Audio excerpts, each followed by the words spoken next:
good evening, everybody. Richard Ward along with Judd Ward here tonight as we are home at Dayton as we're at Henderson Field. Second game of the season brought to you by your sponsors and Snake River Panthers coming to town and trying to get their opening win here on the home field tonight.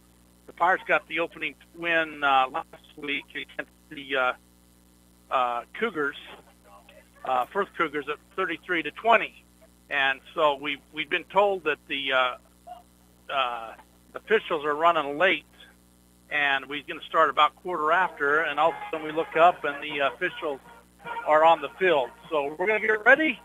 I did have a chance to visit with Coach Tyson Moser on the field about what it's going to take to win this ball game, and that pregame interview brought to you by the people at Rounds and Associates.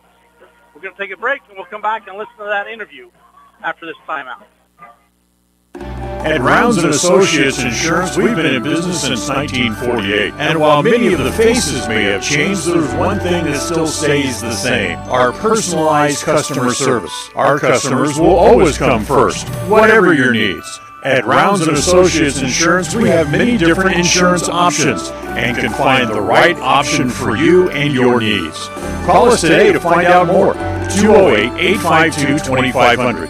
208-852-2500. Or drop by the office, 85 South State Street in Preston. Season, we return home, and let's back up to last week a little bit, though, and talk a little bit about what I've seen. Might be something different you've seen. I thought your defense come out and stood very well, a couple series, and then all of a sudden first figured you out and kind of threw the ball, and the little agile quarterback made you pay, and they got put 6 on the board, and then I thought your team did a very good job of not getting discouraged and getting down and making corrections and actually taking control of the game from that point after. Yeah, they jumped on us. We were down 6-0, and I was really proud of our team for the way they responded to that. That didn't hurt us at all to face a little adversity and have to come back. And I thought after they scored those 6 points, I thought it was all West Side after that, and I thought our kids played very well, and I was proud of them for the way they handled that. I think you're exactly right. It was all West Side after that, and the quarterback, I can't remember his name, but he's a little sophomore, very talented, and you guys contained him. You stopped running fast at him. Your linemen started listening and contained him, and then just dominated the game from that point after. Yeah, we prepared for him all week. He's super shifty and super fast. We don't really have a kid on our team that can even mimic what he does. But we did our best all week to prepare for him, and I thought the kid settled in the second quarter and really did a good job. What did you learn about your team in that first preseason game? Well, they showed some toughness. I think defensively we played well, and that's what we're known for is our defense. I thought that was great. We definitely have some work to do. We've got to work on our power run game. That's got to get better, and there's going to be another huge test with that tonight. But we did some good things, but our pass blocking has to get better, and it looked like a game one in a lot of ways. Well, you learn things. You come in home field tonight, but you're coming in a team. Snake River's coming here, a bigger school, and outsizing you again on the field. A big team. You're going to really learn a lot about your line.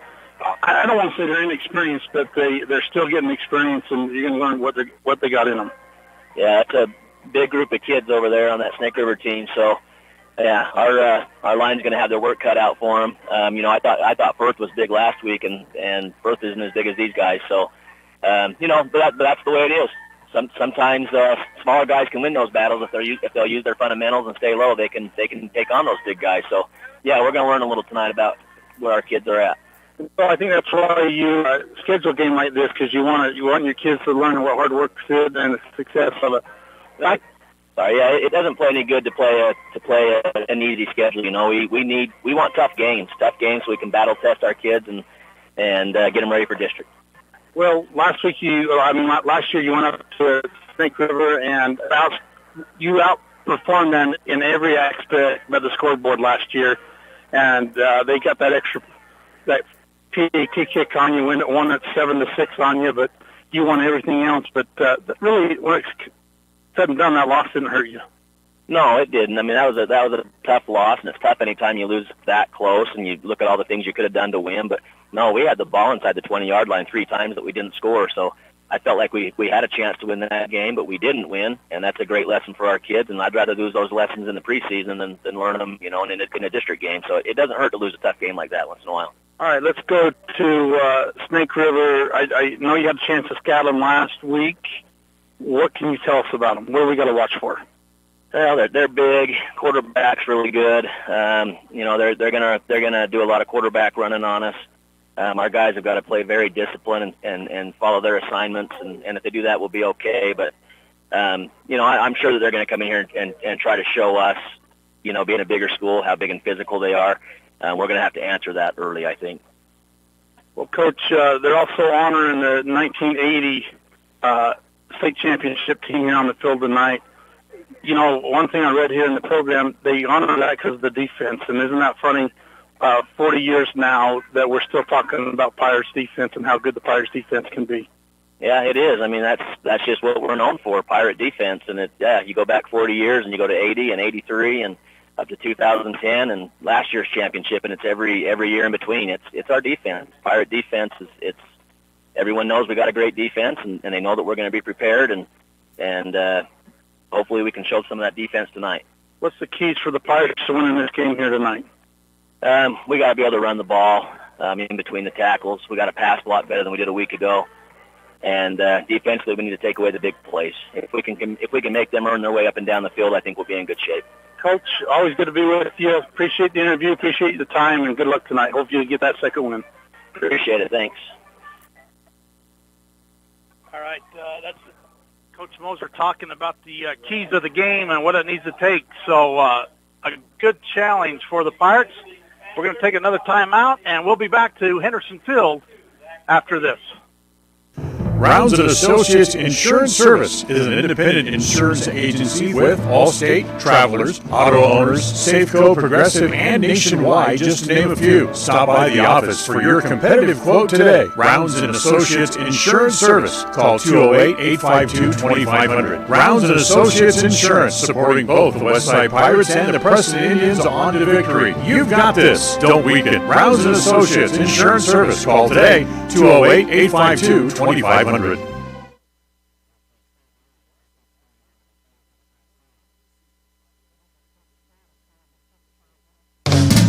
It's always refreshing to shop where you know you're appreciated. It's even better when you can get everything you need. Quality parts at fair prices. The team at Preston Auto Parts CarQuest appreciate every customer. They work hard to make sure that you have the right part the first time, on time. Whether it's motorcycles, farm and ranch, lawn and garden, or car and truck parts, you can always get it all at Preston Auto Parts CarQuest. Stop in today at 17 South State Street in Preston.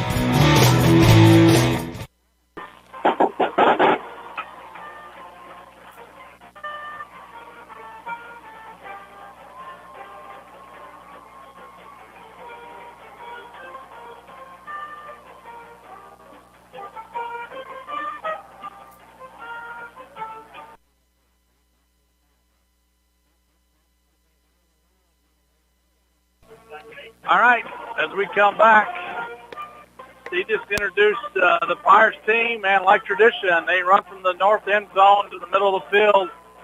They got new flags this year as the Morgans, I think it's tradition, if you win state, they allow the coaches to pick who they're going to give those flags to, and so she come up with 5 more new flags. And so the Pirates won the toss, and they elected to defer the second half. We are a little bit late getting started here tonight as we was waiting for the officiating staff, officiating crew to show up. They, I don't know what happened. They got late, called and said, hey, you got to give us at least 10 more minutes. And so when they said that, what time is it, Judd? It's 10 after, so right on is what they did. So the Pirates take the field, first time of the year on their home field to defend that 2A state championship 2019. As a lot going on tonight. It's homecoming, and they are going to honor the 1980 1980 state championship team here at halftime. And so there'll be a lot going on at halftime here in Dayton. Nobody agrees to have homecoming on the first home game of the season and the second game of the season as we're underway. Shirtlett's going to kick it high, and picked up at the 10-yard line by number 34, and he's going to run to his left, and instantly comes through at 63. That's Easton Henderson. Yeah, he was right there. He burned it down to the field, and Easton made the tackle at the 12-yard line. What a great tackle. 34, help me pick up numbers. Riley Anderson for the Panthers. What do you need? I'm just getting organized here, Slider. How are we going to watch replays of Smoot not being organized? And they're going to exchange balls and slow up things. The Panthers are going to spread the field. They're going to go to 4 wideouts. Gilbert's the quarterback in shotgun. Offset him is the running back. They're going to pass it out in the flat. Pass is complete and instantly tackled right at the 10-yard mark. Awful close to a first down. And I think he's going to get it. Yeah, he got it. Yep. First pass, 10-yard pickup, first down. Nice little quick slant, and he was open.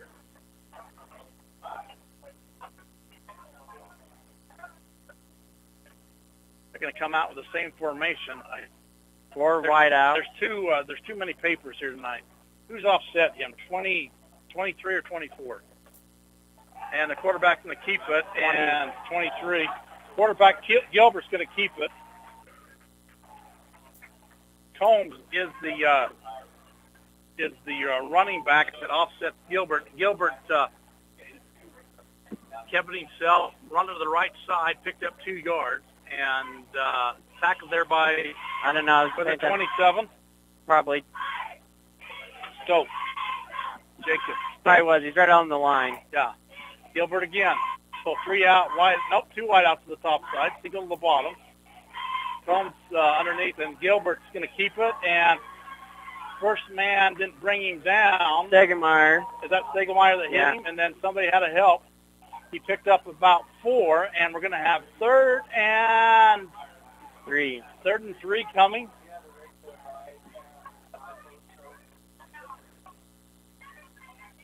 And never mind, I thought I did. Not a nice one. 3rd and 3 coming for the Pirates. Gilbert in shotgun. Top side is double wideouts. Gilbert's looking to the right, passing to the right, wide open man, number 7, instantly tackled. There by 14, Brown. Brown got him. Number 7 is Holter. Holter. So 2 passes, 2 first downs, with 2 runs in between the first downs. So fresh down at the Panthers' 37-yard line. Shotgun again for Gilbert. 2 wide out to the near side, which is the wide side. Gilbert's going to roll, going to pass up top, and instantly tackled.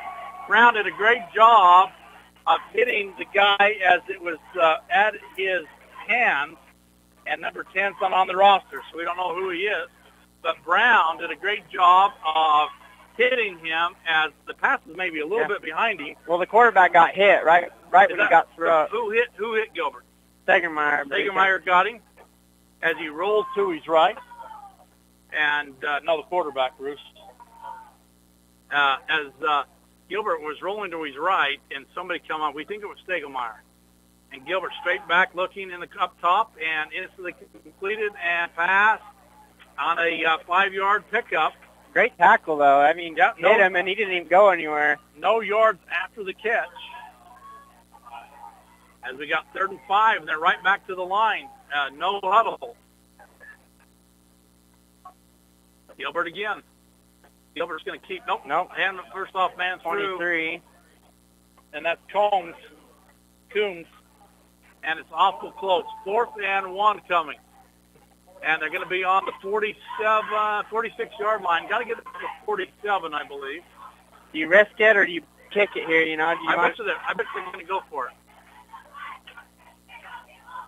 Gilbert's coming in. He went to the sideline to talk to the coach. Yeah. Quarterback keeper, right? I think so. They're going to try to go right up the middle. Yeah. They're going to put him up under center. They're going tight formation. And here. I'd go right with them tight. Man in motion. They're going to have fumble. Ball's loose, and the Pirates going to come up with it. Yeah. Either on a fumble or turnover on down. I think. And who hit him? Was it Stegelmeyer? Yeah, he came up and got him right when he was handing it off or something. Who was it? Owen Nelson. Owen got it?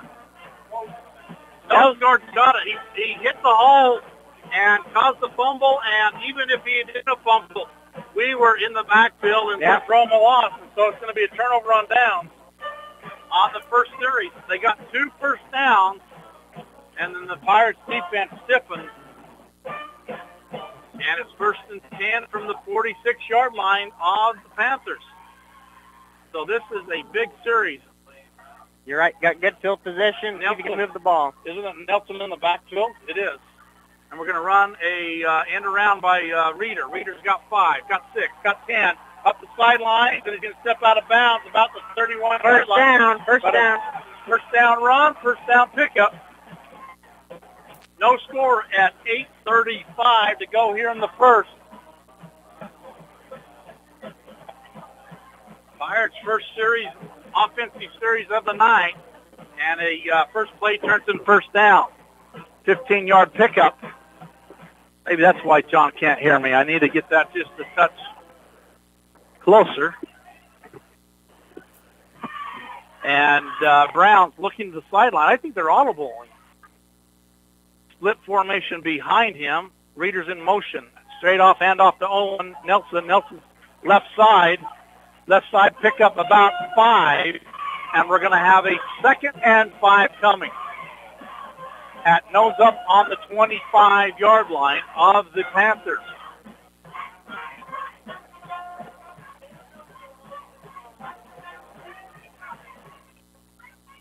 And Pirates back up the line.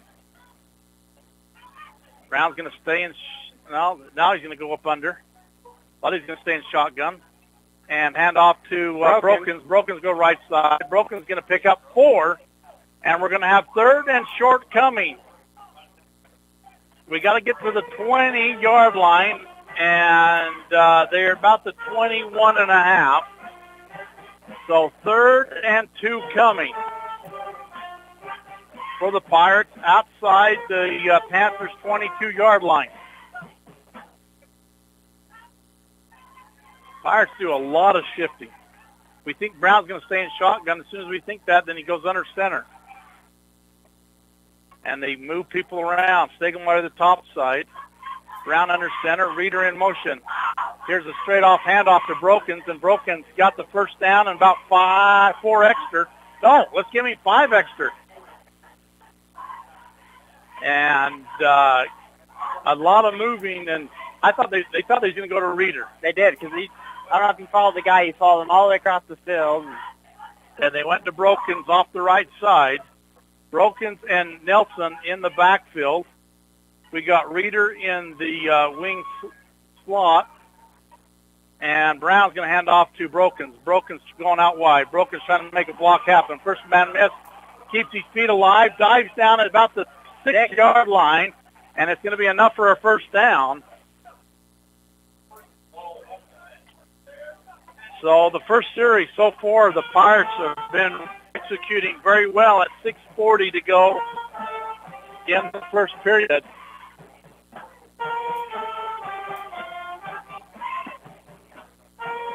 First and goal from the 6-yard line. Is Angel the center, 70? Is that Angel? Montano? Brown under Angel, I believe. They're going to hand off to Brokens. They're going to try to get him wide. And they're going to have a holding. You've seen him reach out and hold his arm. And we're going to get a holding call on the Pirates. Zach Grohl's the center. Does Zach Grohl, number 70? Yeah. Let's see if they take the penalty. Well, there's another flag after. Well, I think the same thing. Maybe. Well, one throws, the other one has to throw. Oh, I didn't miss that. I seen it too. They took it, I believe. Yeah. So they're going to back him up 10 yards from the spot. So it's going to be first and goal from the 15. So you got 4 plays to get it in the end zone. That's a tough penalty. Yes, it's on a big team. All right, 2 wideouts. Stegelmeyer and Shirtliff. And Reeder to the top side. Reeder's in motion. They're going to hand off Reeder. Here comes to the block. Broken's out front. Reeder's trying to get around the end, turns it inside the 10, and runs out of bounds. He needs to turn it up a little bit. He got 7, though. He got, oh, is it? You think about the 7-yard line, though? About the 8. So we're going to give him 7 yards. He got a little more than I thought he was going to get. Well, Brokens was out there leaning, had a great block and that's for him. why Stegelmeyer and Shirtliff was on this side to try to get him around the end. Whiteside's going to be the opposite side now. Probably go to that side when we got number 30 in here. Number 30 is Christian Blancarte. He's a guy with he's got speed. That's all I remember from speed, him. but he's also got that ankle injury. Here's Reeder, cuts it inside, and he's driving, and a great cut by Reeder that time. It was. I mean, they had it sealed off, and all of a sudden he planted and cut inside. Well, they thought he was going clear out, and they were out there, and he cut it inside, and then he wrapped him up at about the 5, and then he kept driving and got 3rd and goal. About the 2. I'm going to say from the 2, maybe the long 2. Well, it's inside the 3 is marker of the PAT attempt. So what are we going to run here? Plancarte's going right. Nelson's going left. I'll go right from the middle. The middle's wide open, and there's none on the nose guard. And they're going to hand off to Plancarte. And Plancarte's in for the end zone. So a 2-yard touchdown run by Christian Plancarte. Is he a junior? I think so. He was trying to get out. He sprained his ankle in that scrimmage over to Malad. So he's been recovering from that. Has that been 3 weeks now? This is the 3rd week. So 5:06, the Pirates get the first score on the boards here in the first period, and they got the PAT attempt. It's by the kicker with Jackson Stewart. And they snap the ball back, kicks up, low, and over the top, and it is good. So it makes the Pirates 7. The Panthers still scoreless. Here in Dayton, we'll be back after this. At Franklin County Medical Center, their goal is to get you back in the game, back to work, and back to your normal way of life. Franklin County Sports Medicine and Rehabilitation Center has a team of therapists who specialize in providing you an individualized treatment plan, helping you reach your goals, working with doctors from all over the region to make your recovery convenient and close to home. Call today so you can stop suffering and start healing. Franklin County Medical Center, where hospitality and excellence meet. Regardless of which insurance company you use, when you add a teen driver to your vehicle policy, your rates increase. This is Cheryl Kimball with Naylor Insurance in Preston. If you've got teen drivers, you need to know about the rate-saving plan offered through Mutual of Enumclaw Insurance. Teen Smart is an 8-hour program that, once completed, will lower your rates and make your teen a better driver. Savings and increased safety. It's a win-win. Call us today, 208-852-0810. Well, the Pirates going to tee it up as they put the first 7 on the board, and you couldn't ask for a better offensive series for the Pirates and the defense. You know, they gave up 2 first downs, and then they stiffened up on the pass. So let's see what they can do in the second series here. They take that 46 yards in the end zone on about 7 plays, and the ball's going to bounce at the 5, picked up there by number 7. Number 7 is going to come wide, and he's going to get returned to the 20-yard line and gain tackle there by the Pirates. 61. Along with Stewart. Ollinger. 27, which is Stokes, and Nelson, wasn't it?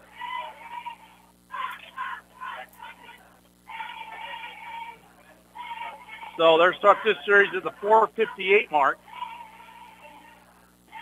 And we're on the 19-yard line.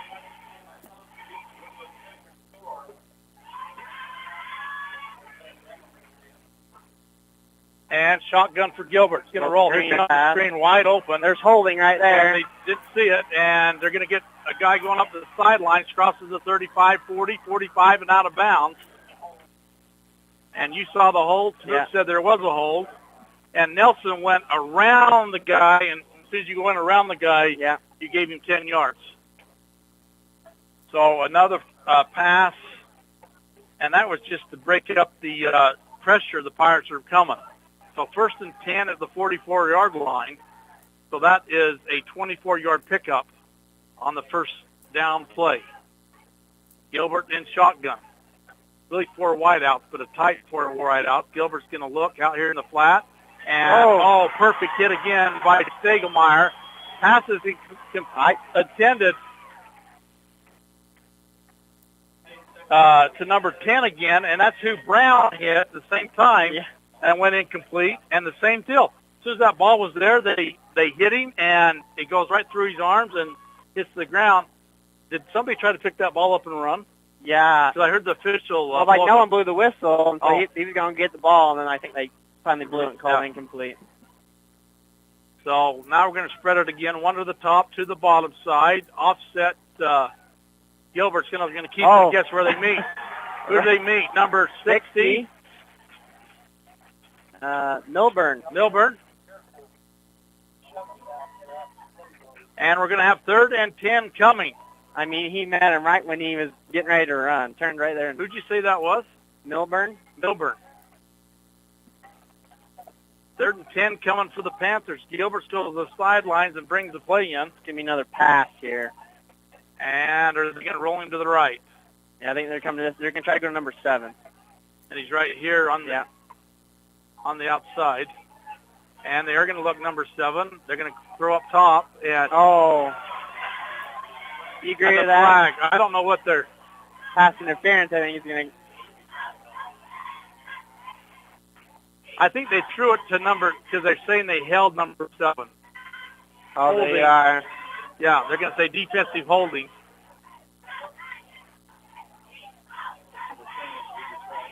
Okay, number 10 is Ruby Trejo, which is number 12 in the roster. We got it. So the Pirates are going to give them a first down on a penalty. So each team has got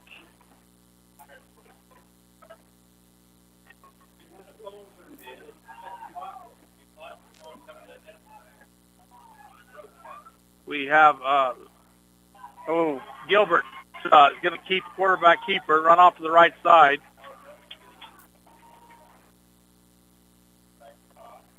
Still, he hasn't got much yardage trying to run yet, though. Nope, they haven't got him loose, but it's going to be 2nd and 8. I lost my thought. I was going to say something, and I lost it. I'm watching the sideline. I shouldn't be.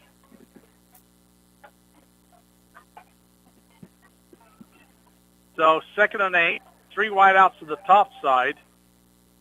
What do we got here? Gilbert in shotgun. Here comes the pitch. And they're going to undercut him. And where's that hold? Did you see that guy jersey, pull the jersey? Yeah, he cut inside the end was trying, and then he held him as he's trying to get out. I saw that one too, but it's going to make it 3rd down. And he picked up out 1 and 3rd and 7.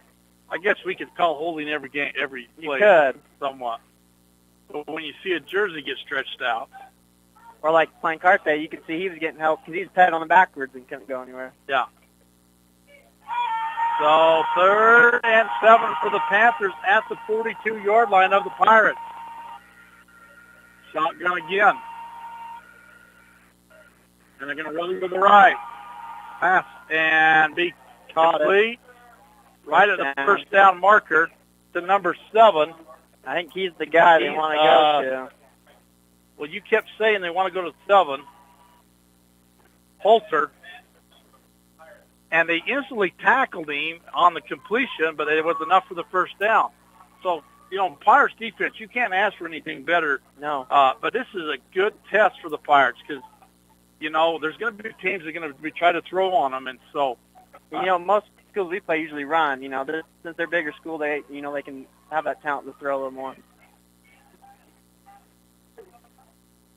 So, Gilbert, you're going to say they're going to go to the top side with 3 wide out. They're going to try to.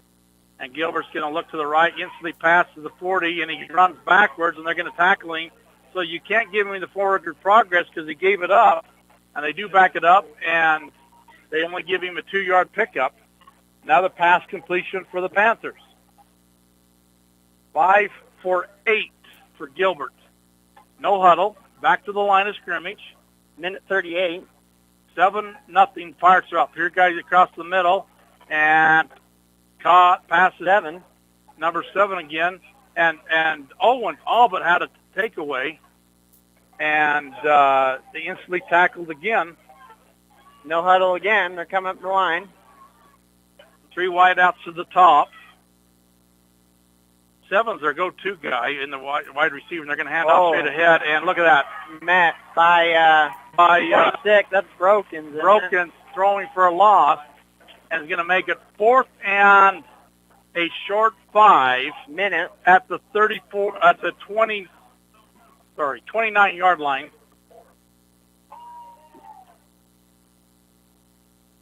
What do you think they're going to call here? I don't know. We're getting another number correction. Number 2 is 40. And don't jump off sides. 4 wideouts, though. Gilbert's going to run to the right. Pass across the middle, and they're going to hold him. They're going to turn it over on defense. Yeah. They're going to give him a yard on a pass completion, but guess what happened again?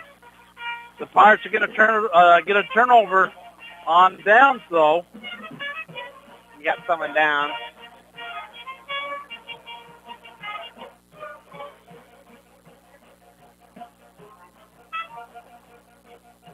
And no, it's not. Yeah. So we got an injured player on the field. We got Dr. Stegelmeyer out on the field. 28 seconds to go. Westside 7. Panthers still scoreless. We're going to take a timeout. We'll be back after this. If you feel like your bank works against you, we invite you to move your accounts to Advantage Plus Federal Credit Union. We work for you, not against you. Serving Southeast Idaho for over 65 years, we offer totally free checking with cashback rewards, 0 fees credit cards, low auto loan rates, and excellent customer service. Visit today, 311 South Highway 91, Preston. Advantage Plus Federal Credit Union. Here, the advantage is yours. Equal housing lender, member NCUA.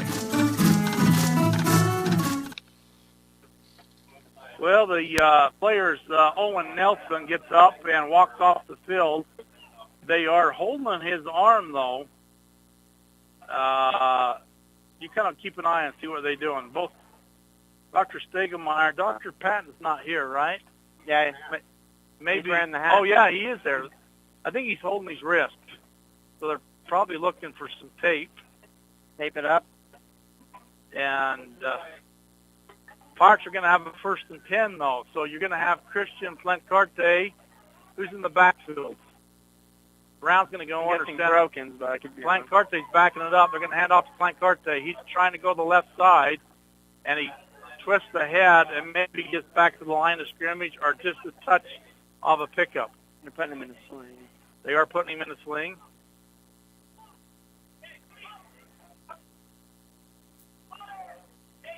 And no gain, and that's going to be the end of 1. It's going to be Westside 7. Snake River still scoreless at the end of 1 here in Dayton. We'll be back for the second quarter action after this. The KACH Cash Magnet Contest is here, and you can win money just by listening to your radio. Simply pick up one of the cash magnets available many places around town and be listening after 7 o'clock each weekday morning as I will call out a 4-digit number. If your magnet has that 4-digit number, you'll have 1 minute and 5 seconds to call the radio station, and you could win the cash jackpot of the day. If no one wins, the cash prize will go up $5 a day. Find a cash magnet, be listening weekday mornings, and get ready to win with FM 105.5 and AM 1340 KACH. At Preston Drug, we understand that everyone is busy and time is important. That's why we've implemented synchronization. We look at all the monthly prescriptions your family takes, and working with your doctor, we organize them so that you can pick them all up at one time each month. Synchronization with Preston Drug saves you time and money. Call Preston Drug today, and we'll get you into the synchronization system. It's free and it's simple. Preston Drug, 208-852-1563. Well, as we come back, it's going to be 2nd and 10 for the Pirates, as they did put Owen Nelson's arm in a sling. We don't know what it is, but he's down on the bench. He doesn't look like it's hurting because he's not, But I don't, no Dr. Stegelmeyer, you never know. You don't put it in a sling unless it needs to. Yeah. So Brown's going to go under center. Broken and Plancarte in the backfield. Stokes in motion. And they're going to have roll out. Brown's going to look to pass. Brown's going to pass up top to 27. Stokes. Yeah. Pass is completed. The 50. He goes down to the 40. And it's fresh down for the Pirates. As the first pass attempt is going to be a big pickup for the Pirates. As Brown rolled against his body and made a good pass. As I missed it because that post was in the way. I thought he was going to Broken, but then Stokes was behind him. I didn't realize how wide open he was. And Stokes hit it.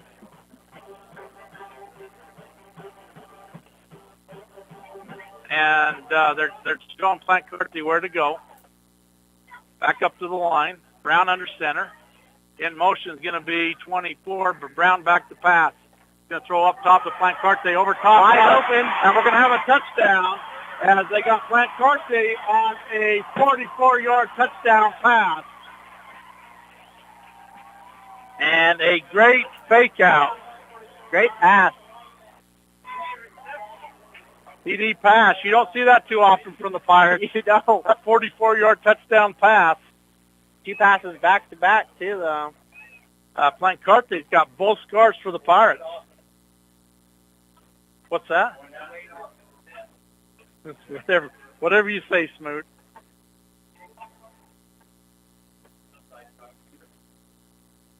And the PAT attempt is pending here. Ball's back, kicks away, up, and good. Makes the Pirates 14. Panthers still scoreless at the 11:40 mark.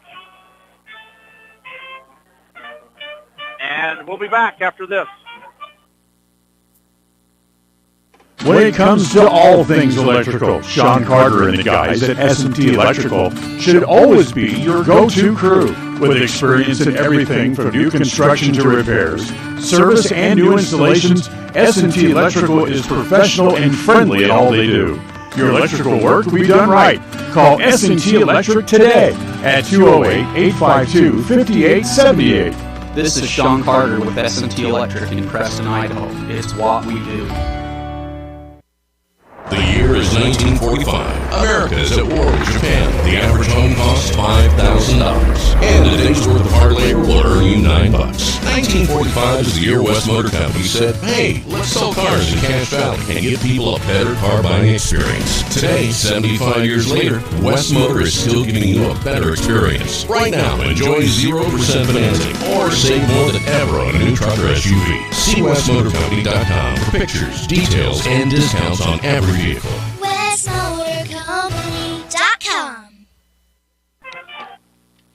Well, 3-play drive. They went 73 yards in 3-play, and Stegelmeyer puts it out of the back of the end zone on the south end zone. Maybe a little breeze helped him on Not that. much, but he got, talk about adrenaline. And, man, he put it out of the back of the end zone. So it's going to be 1st and 10 for the Panthers at the 20-yard line.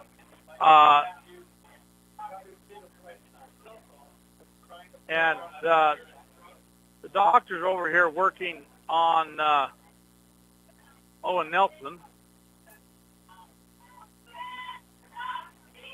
I think they're just trying to rest him. Yeah. And I don't think it's bad injury, but they're just saying just sit here and rest. Gilbert in shotgun. And it's going to hand off to the right-hand side, and he mixed Mr. Stegemeyer. And Mr. Stegemeyer gives up 1 yard and pushes him back. And who was the runner? That was 23. 23. Coombs. 2nd and 9 coming. Gilbert again. 2 wide outs to the near side. And They're switching it up right now. Something. They're looking at the sideline. And they're going to hand off, go to the right side, try to cut it back. Coombs, and it's Stegemeyer again, but look at him drive. He tied him up, and he drove, got a couple, 3 extra yards, and it's going to be 3rd and short for the Panthers coming. Stegemeyer and Brokens have brought him down, as it's going to be 3rd and short coming. 1 yard. Get a stop here. You put it. And Gilbert likes to run. He's a big quarterback compared to last week. Yep. And Gilbert fumbled it and put it off his knee and handed it off to Combs again. First down. Combs is going to have the first down.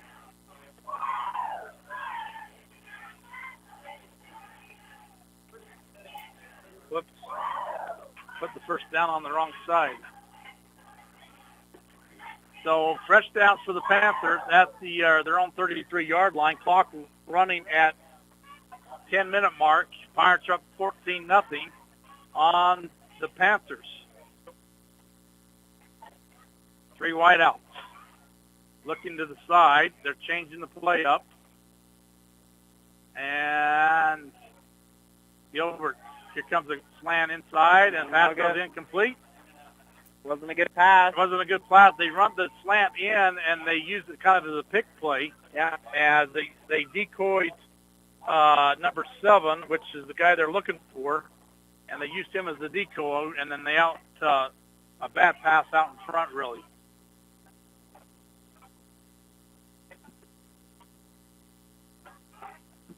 So 2nd and 10 for the Panthers here in Dayton. Pirates are up 14-0.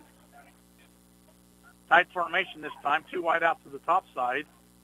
And they're going to roll out of the pocket. Pass is going to be complete to number 7. They push him right out of bounds by Reeder. Holter.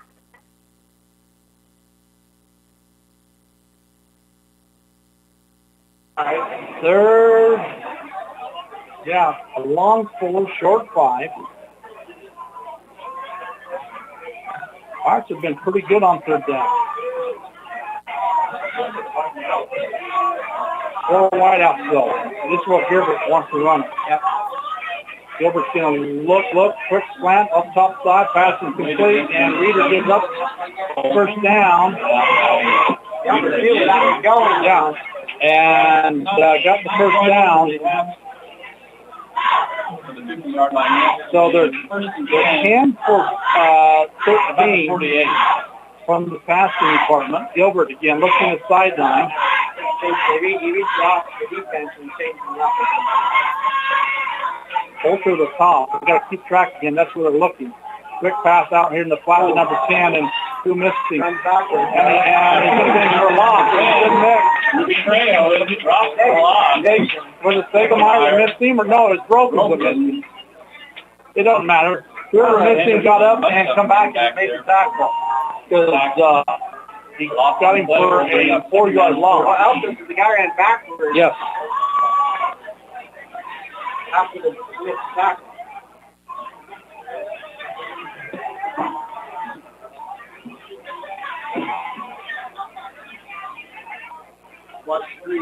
And so here comes Gilbert. 3 to the top side. I think he's going to roll him to the right. Quick pass. And they let number 7 loose on the sideline. Stegemeyer is going to get him at the screen. Broken. All but had it tipped. Went in the air. And the screenplay got another first down for the Panthers. And first and 10. At the 37, 38-yard line. Pirates look tired. Defense looks a little tired. Probably get a little wore out with the sides they're going up against. Hand off first man through and goes nowhere for a loss. No gain on the play. Bones. And we're going to get him a yard loss. The loss of 1 on the play brings up 2nd and 11. 2nd and 11 coming.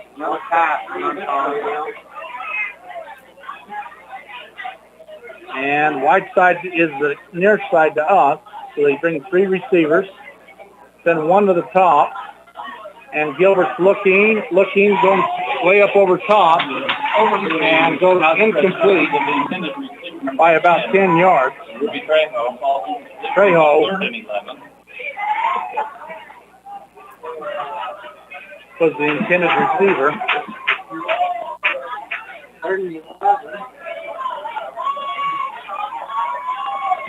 And Owens is back up off the ground.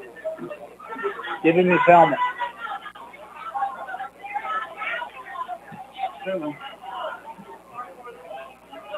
His dad's down there talking to him.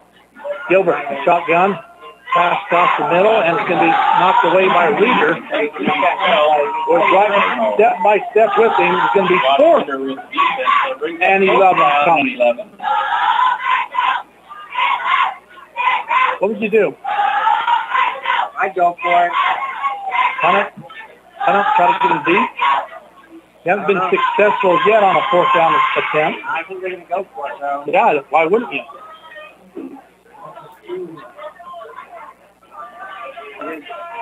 Oh, yeah, they are. They're going to be screening this side. Like that, what is that called? Here it is. Number 4 across the middle to number 10, wide open, and he's fouled this time. Brown brings him down. 4th down conversion turns into 1st down for the Panthers at the 7:30 mark. And they're inside the 25 to 24-yard line. There's like a little confusion. They're talking about it out there, the defense side. They didn't know who had him. No.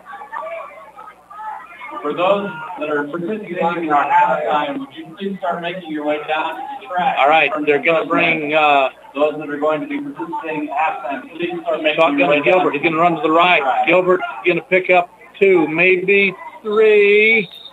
And they're going to blow the whistle, and he dives ahead, but they can't give that to him after they blow the whistle. And he's going to make it to the 21, so a 3-yard pickup. Nose up outside the 20-yard line. 3 brings us 2nd and 7.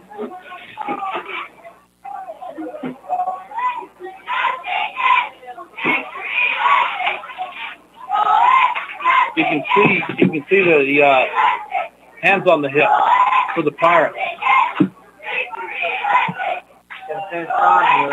Clock at 6:25. Shotgun for Gilbert.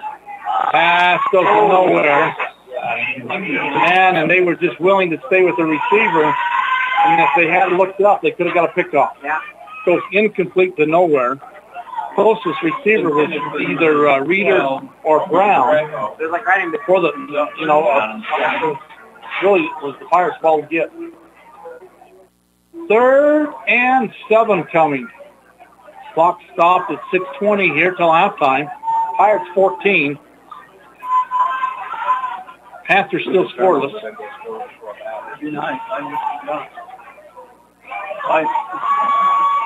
And Gilbert's going to send 2 wide outs to the near side, 2 to the top. Man in motion to the near.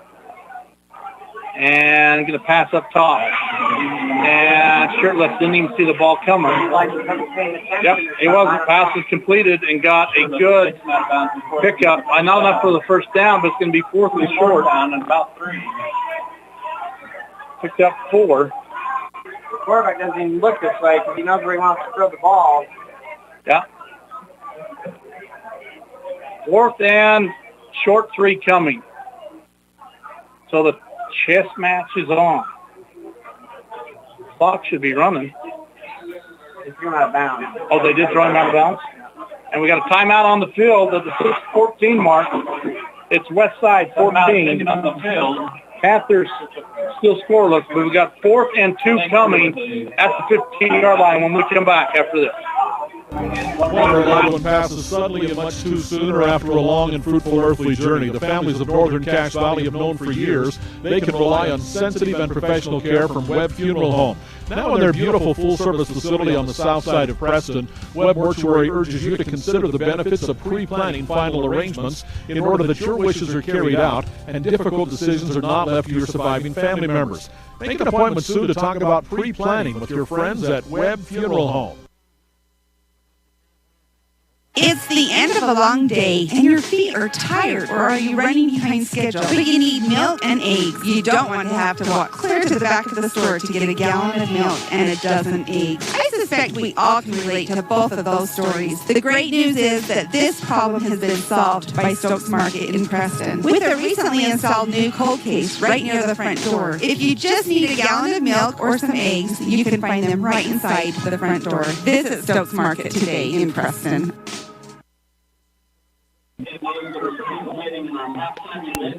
Start making your way down the track. Got to hang out. Part of the growth net.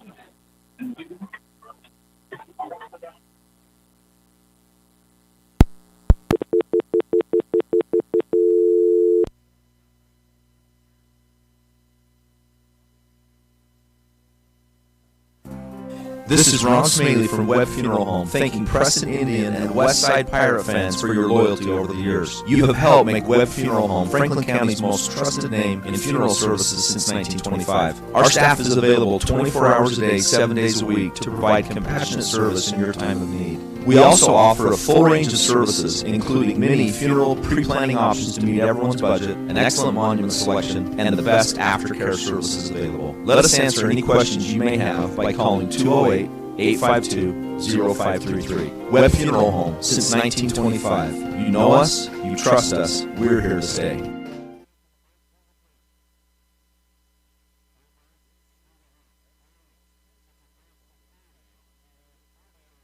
Welcome to West Motor Ford. We love happy customers. With multiple financing options, it's easy to drive your new vehicle home. We offer a full line of new Fords and a constantly changing pre-owned vehicle inventory. Our service department is top-notch with technicians trained for everything from routine maintenance to major repairs. With a large selection of parts and accessories, including tires, we've got you covered. So come in and let us turn up your happy meter. Visit West Motor Ford in Preston today.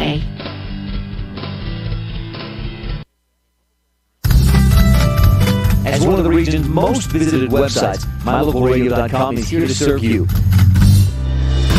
Catch up on local and regional news and information. Buy, sell, or trade your good used items on the radio classifieds. Stream your favorite music all day, every day, or catch our live coverage of your high school teams in action, all on MyLocalRadio.com. Like us on Facebook so you never miss a giveaway, and visit MyLocalRadio.com today to stream it all live.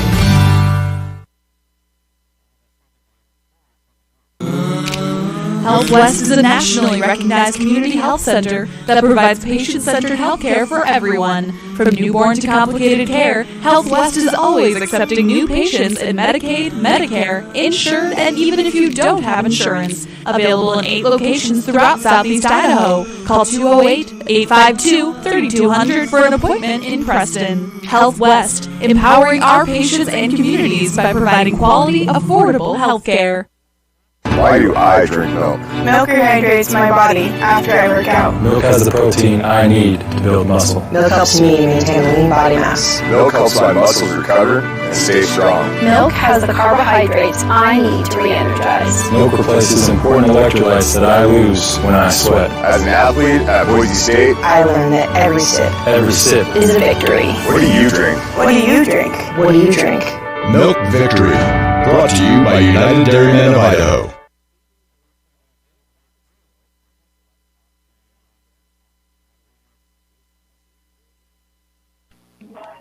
All right, as we launch.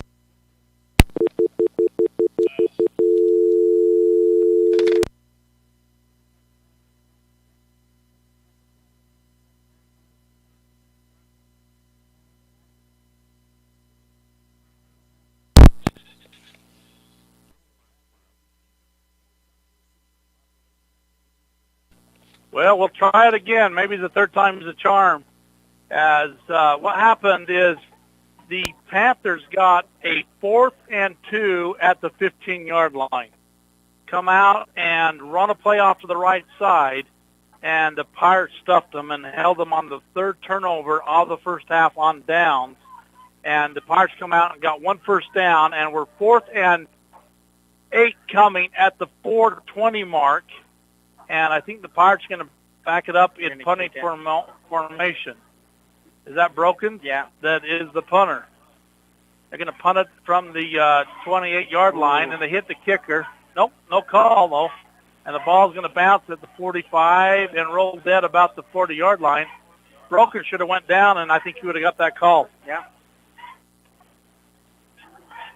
And I think he said he did get hit, but I don't know. Yeah, I thought he hit his leg. No call comes, so at the 4-minute exactly mark, the first punt of the game come by the Pirates. And the Pirates defense has done a great job, but guess what? The Pirates defense is tired. As you've seen them put their hands on their hips, and the outside of this Panthers is starting to wear the Pirates down. And here comes Gilbert. Gilbert's going to tuck it and try to cut it back outside to the right-hand side, picks up about 8-9 yards. First man hitting about the 42-yard line. Nobody wrapped him up, and he gets down to the 49. Second and short coming. And Gilbert again in shotgun. 3 wide outs to the top. Gilbert's going to look past, quick man to number 7 again. He's going to have the first down. That's their 19th pass of the night. And they've caught a lot of them. And 14th completion. And a first down. Panthers are outgaining the Pirates in first down, but the Pirates have got the lead at 14-0. Well, that one drive the Panthers that took forever, a lot of time off the clock too. Yeah, it did. So 3 wide outs again. They're using the safety as the other defensive back. So Brown has got to watch and see where it's going to go. They're looking to the top side. He doesn't go off from where he looks. And they step out of bounds after the completion pass on the sideline. So that's 15 for 20 for the Panthers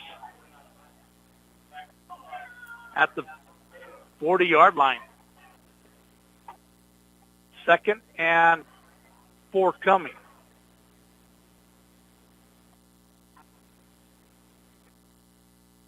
Panthers are back up. Gilbert in shotgun. And Gilbert's going to keep it. He makes a first man miss and picks up about 2 of the 4 he needed. 3rd and short coming. Pirates. I'd like to see the Pirates get out of this half without them scoring. Yeah. And then you get the ball after half, puts you in a good position. Yep. Nice night for football here. Homecoming 2020. And what are you saying? There's like a little haze over there. Yeah, a little fog coming up from Cache County area. A little fog. 3rd and short. Gilbert in shotgun. They're overloading the right-hand side. Be a run. And Gilbert's going to hand off to 23. Didn't make it. Ball's loose. And it's going to be a fumble. Nobody saw it. None of the officials did not see it. Wow. Oh, they are going to call it a turnover. A fumble. I don't think they saw it and they didn't know what to call. Well, it happened so fast, I think. And they pulled it loose and hit the ground and we was on it. Is that what you saw? Yeah. So 1st and 10 for the Pirates at the 36-yard line. Great time to go down and score. 2:06 to go. The Pirates scored in, 3 plays that one series. And Brown's rolling out of his pocket. Brown's in trouble. But tucks it ahead, runs ahead. Tucks it down, and we're going to have a late hit. A late hit? Yep. I thought it was going to be a horse collar. Oh, there you go. Yeah. Pull him down on his back of his neck. And so that will give a extra, is it 15, I think? I think it is. It's a personal foul, I believe. So that's going to put the Pirates on the 40-yard line of the Panthers. And 1:57 to go. That's very doable. 40 yards ahead of you. 3 timeouts. Brown under center. Reeder's going to be in motion. Brown's going to roll to his right. Brown's looking across the middle. Pass is completed to Stewart. Pitch and ladder to Reeder. Yeah. Reeder. Did you see Plancarte running down the sideline? And 3 for 3 for Brown. 2nd and 4 coming. Clock running at 1:20 till halftime. Pirates leading at 14-0. And Brown's going to roll, try to get away from pressure, and throws it. Pass is complete to Stegelmeyer. Shirtlift. Shirtlift cuts in, cuts out. He's at the 5 And out of bounds inside the 5. And who was the defensive line that stayed with his guy and just kept pushing him behind Brown? I'm not too sure how to look next play. I'm sure he'll be over there. Who was the defensive lineman that pushed the guy away from Brown? Who was that? Cage? Was it? Broken? Cage broken. And we got a timeout on the field. Is that right? And Snake River is going to take the timeout. We got a 1st and goal from the 4-yard line for the Pirates with 1:07 to go till halftime. Second half, quarter sponsored by Webb Funeral Home. And as they sponsor the second half. Second quarter, second half. Second quarter. Webb Funeral Home. Appreciate tonight's sponsors. And the Pirates come out and make some things happen.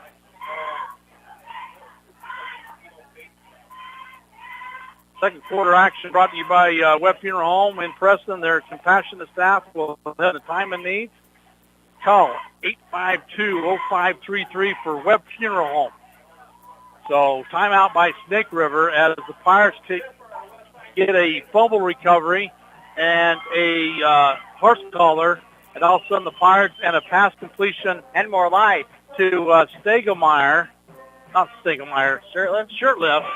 And Shirtlift made the first guy miss and was trying to get to the corner end zone, dragged down at the 4-yard line. And we got a 1st and goal, 1:07 to go till halftime. And the Pirates offense comes back on the field. Panthers took that defense, and the coach is not getting off the field. And they're saying, Coach, you've got to leave the field. And so what we're going to do, hand off to Plancarte going right side. Plancarte's close, but not close enough. He's about the 1-yard line, right? 1 or 2. So 2nd and goal, clock under a minute. What did he say? That's playing the playbook, I guess. Oh. Plancarte left, broken to his right of Brown. And Plancarte straight ahead, in for the end zone, 2-yard touchdown run. And Plancarte tonight is the guy getting it in the end zone at the 35-second mark. 2 yards out run again by Plancarte. Isn't that his 3rd? Well, 3rd score. The other one was a pass. Yeah, that's right. 2nd run. So a lot going on at halftime tonight. It's homecoming. We still don't know why it is on first home game of the night. And, first home game, second game of the season. That ball kicked up and away. Looks good. Is good. So it makes the Pirates 21. The Panthers still scoreless. And Tom Green and Woodward Country Store is shooting the fireworks off here at homecoming. And we'll be back for another kickoff after this timeout. Webb Funeral Home, established in Preston in 1925, has served the needs of Franklin County families and their neighbors for several generations. Now in their modern new full-service facilities just off Highway 91 south of Preston, Webb Funeral Home continues to offer caring and professional services to all residents of the area in their time of need. Funeral directors Douglas Webb, Ron Smaley, and Jordan Webb, along with aftercare specialist Jody Rasmussen, thank you for your trust in them and welcome your questions and concerns anytime. A message from your friends at Webb Funeral Home. If it's time to sell your home, retail property, or land, make sure to hire the realtor that has your best interest in mind. This is Mike Hansen, broker at Cornerstone Real Estate. As a licensed real estate broker in Idaho and Utah, I have over 20 years of experience helping folks successfully sell property. I would like the opportunity to help you list and sell for the best price as quickly as possible. Call me today to schedule an appointment. Let's work together to make the sale of your property as simple and successful as possible. Mike Hansen, 801-510-1121. All right, Shirtless got it teed up, and he kicks it away, and guess what? Out of the back of the end zone again. I mean, right at the back of the end line, and the flag is hanging still. Yeah, that is a leg. What did he say? He about dropped his phone off the off the coast. Smooch excited. And so it's going to be 1st and 10 from the 20-yard line for the Panthers. Do you come out and take a knee, or do you take a shot and try to get in the end zone? I think they're going to try to take a shot. I think so, too. You got to keep everybody in front of you. You got to watch for a trick play, you know. Almost a hook and ladder coming out. Hook and ladder or some type of misdirection. Double pass. Yeah. You hate to see that this time of year. 3 wideouts. Short shotgun for Gilbert. And they're going to hand off straight ahead. Right up the middle, we're going to give him 10 yards and a first down. They're just going to try to get yards down the field. Clock running as soon as they set it, though, at under 30. Another handoff straight ahead. And 2-man miss, 3rd man wraps him up. Brown and 63, which is Henderson, didn't wrap their arms around him. And now we got a timeout by the Panthers, and here comes the play. You got to be ready for it. Yeah.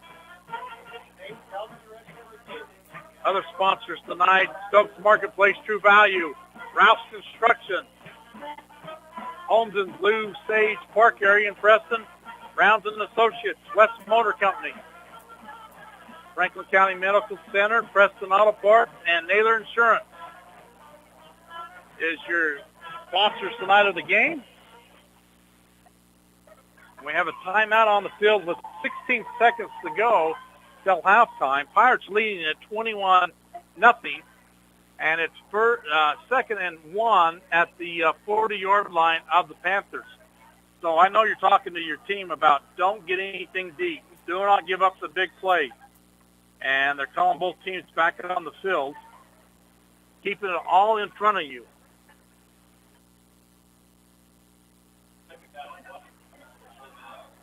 And let's see, 3 wideouts to the top. Where's number 7?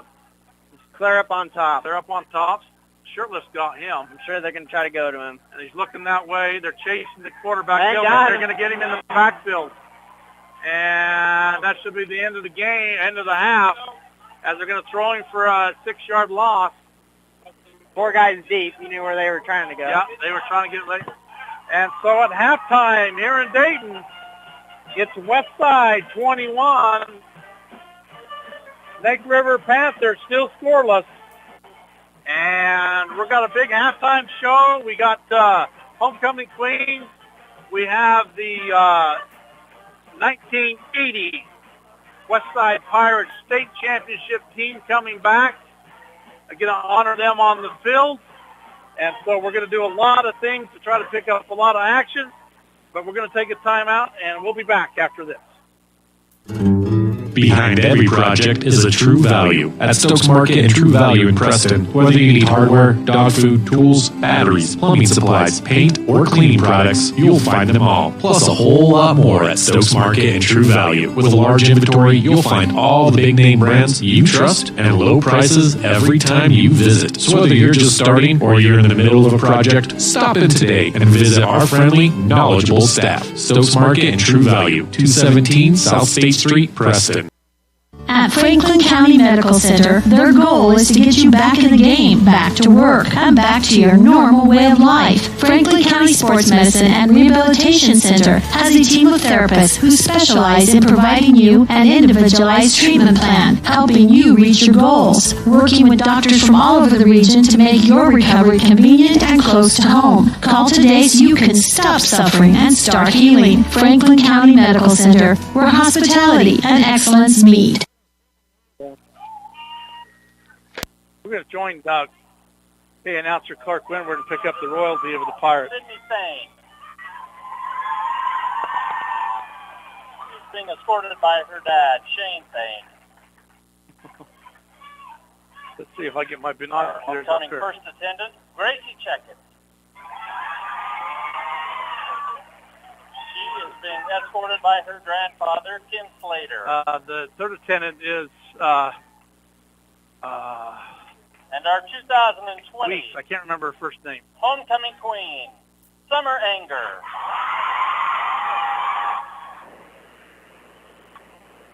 She is being escorted by her dad, Reggie Anger.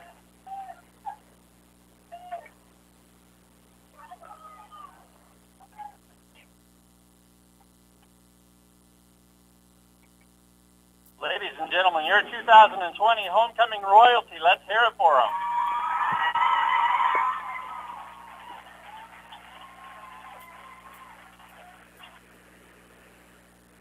All right, as we come back, we're gonna pick up Clark again as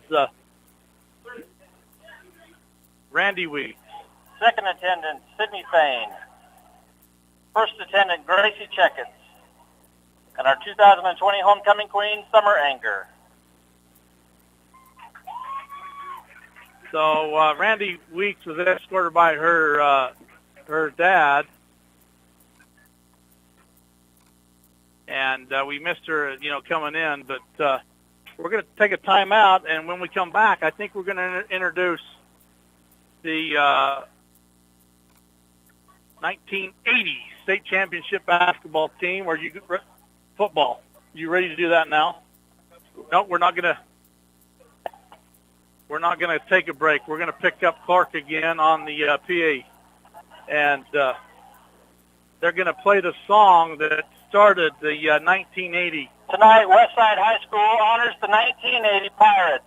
They'll be making their way onto the field now.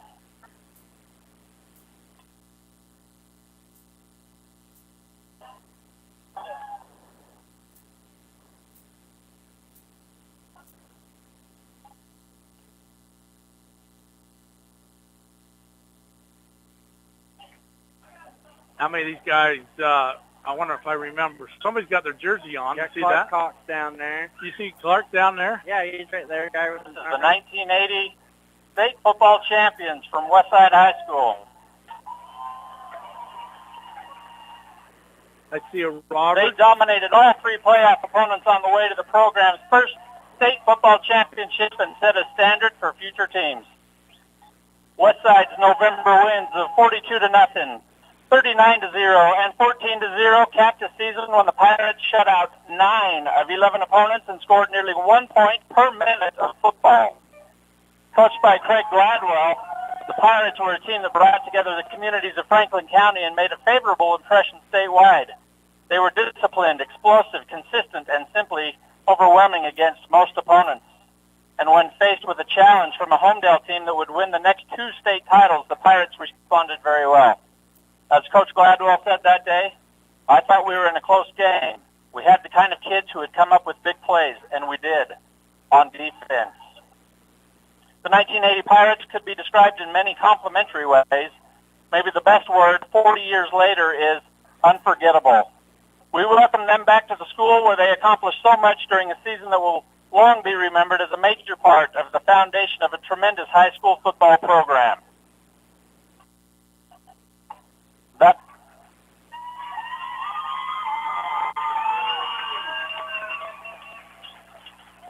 That was written by Mr. Kurt Bragthorpe, recently of the Salt Lake Tribune, who covered the Pirates back in 1980 as he was getting started.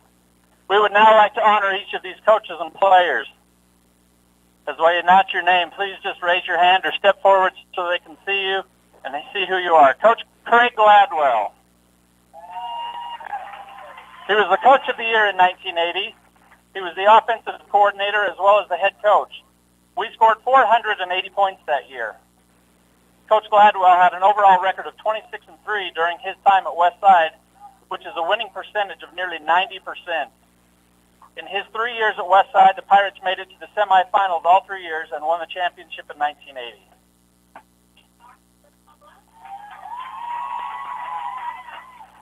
Coach Lyle Henderson was the defensive coordinator of the 1980 team,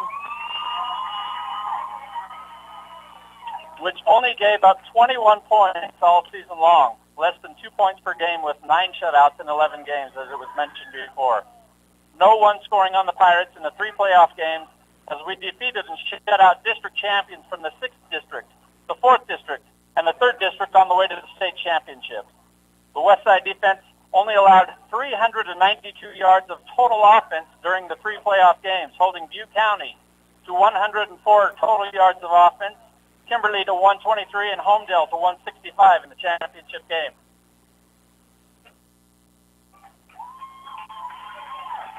Of the 3 touchdowns given up all season long, only one of those TDs came against the first-team defense on the last play of the first half against the Highland Juniors.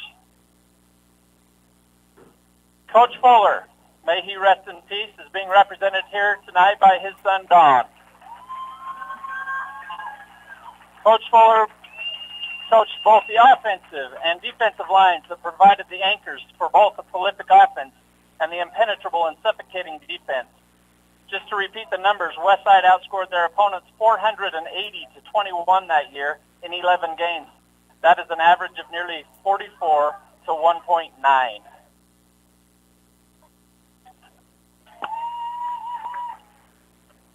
Westside placed 7 players that year on the All-State football team, including the Player of the Year. We would now like to recognize the players from that great team. There were 35 members of that team. Unfortunately, 5 have passed away, but we still honor them tonight. Jeff Jensen, Kimber Ball, Brian Thomas, Chad Roberts, and Jeff McDermott. Jeff's son, Colin McDermott, is here with us tonight to stand in and represent his father, Jeff.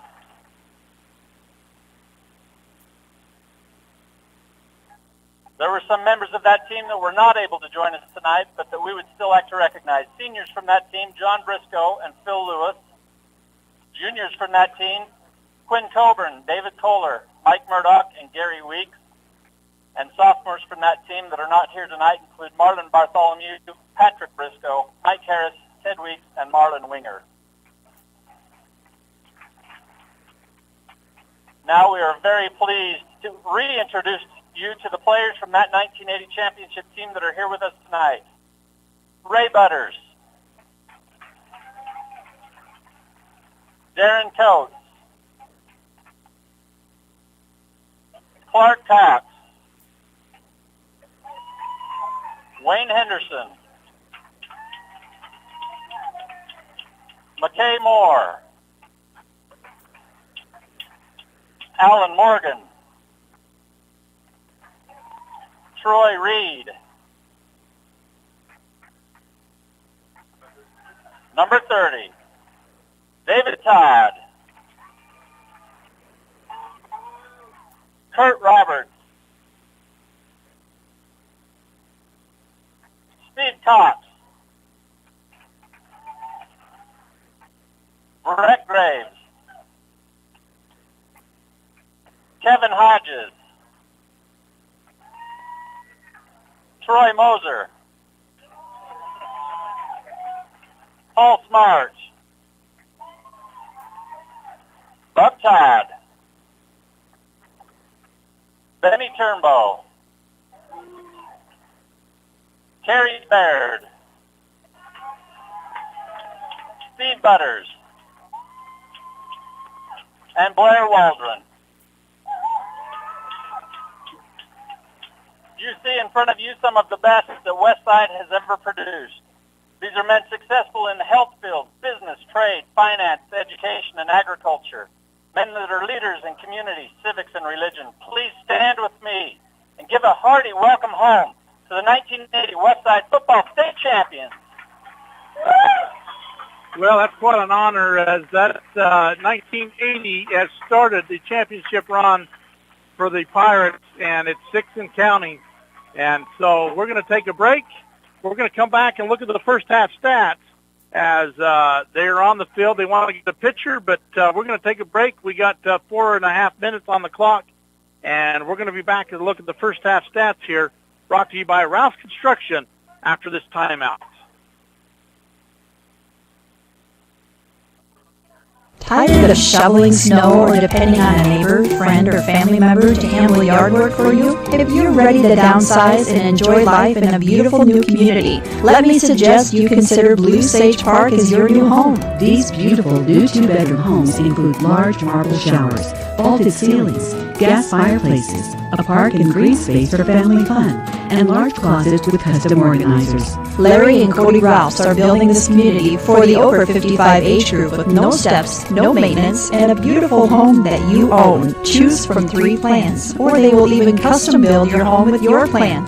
Blue Sage Park is an active adult community with concrete streets, a park and green area for family and neighborhood gatherings, and lovely 2-bedroom homes with over 1,400 square feet of living space on one level with no steps, no outside maintenance, a home security system, and many other features. Call Ralph's Construction for more information at 435-232-1837.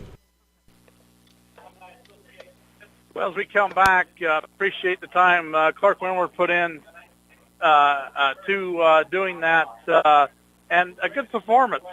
I mean, Judd, other than punting one time, I think it was a flawless first half for the Pirates.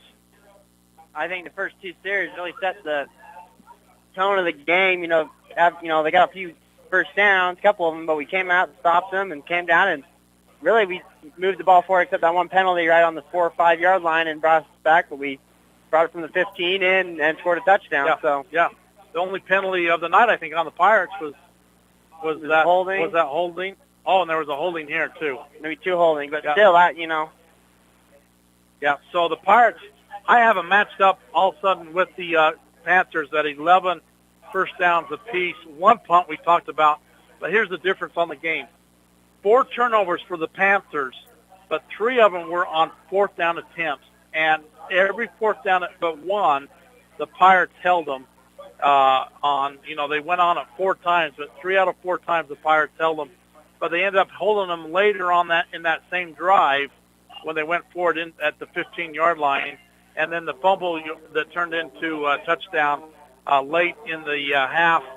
But Browns, 4 for 4 from passing. 15 for 20 for Gilbert for the Panthers. But the Pirates got on the board at the 5:06 mark. They took that opening series, 46 yards, and put a 2-yard run by Christian Plancarte in. And Stewart has made all 3 PAT attempts tonight. That one's a low driver and line driver. It got over the bar, though. And then they answered quickly in the second period, the 11:04 mark, on a 3-play series. 2 pass, 1 run, and Plancarte got deep, and Brown just put it up for him. It was a great pass and catch. It was perfect. Wide open on a 44-yard touchdown pass, and made it 14-0 at that point. And the Pirates come back at the 35-second mark to go until halftime on another 2-yard Plancarte run. That started at the west side 36-yard line, and they went about. Shirtliff got that one big pass, and then there's that penalty. One run that went nowhere. The horse collar on Brown and then the pass from the 40 to the 4, and then the Pirates put it in on the three plays later in the end zone to make it 21-0 here in Dayton at halftime. And we're waiting for the Pirates team to come back out of the locker room. And they stop the clock, and here they come. Fireworks are in the air as it is homecoming 2020 here in Dayton. And I don't know, they're going to put 3 more minutes on the clock, so we're going to have an extended halftime. And Pirates, we said it before, defense was on the field a lot in that second quarter, enough that you've seen the hands start going to the hips, which is a warm night. It's a nice night for us because we don't have to worry about it, but it's too warm for them on the field. The size difference. And the size difference. So it's going to be very interesting if you can withstand the size difference that's going to happen with the Snake River as the game rolls deeper in the second half to overcome that.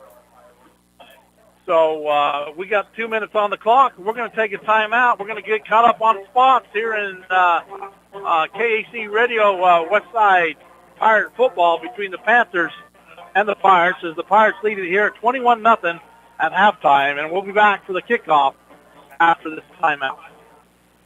More and more people are moving to the Preston area to live and retire. Since 1978, Ralph Construction has been building custom homes in the Blue Sage Park community, the only 55-year-old plus community in the city of Preston. Come see the downsized, no-hassle lifestyle that Blue Sage Park offers. Ralph Construction will build to your custom specifications, or you can choose one of their existing floor plans. They're just starting Phase 2, so there's plenty of great lots still available. Ralph Construction. Call for more information, 435-232-1837. Lawn care and snow removal included. Blue Sage Park by Ralph Construction. 435-232-1837.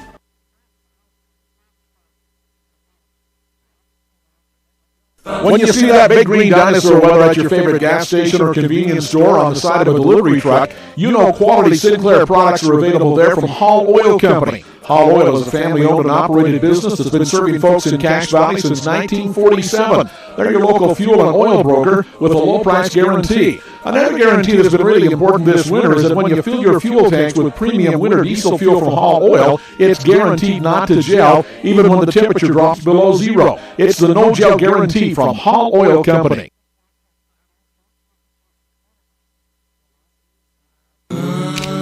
Health West is a nationally recognized community health center that provides patient-centered health care for everyone. From newborn to complicated care, Health West is always accepting new patients in Medicaid, Medicare, insured, and even if you don't have insurance. Available in 8 locations throughout Southeast Idaho. Call 208-852-3200 for an appointment in Preston. Health West, empowering our patients and communities by providing quality, affordable health care.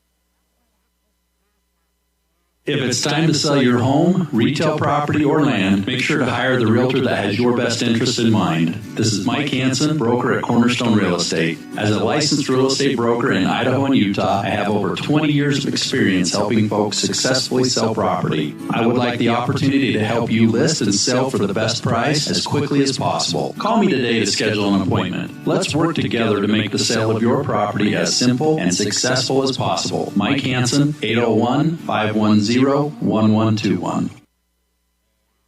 KACH.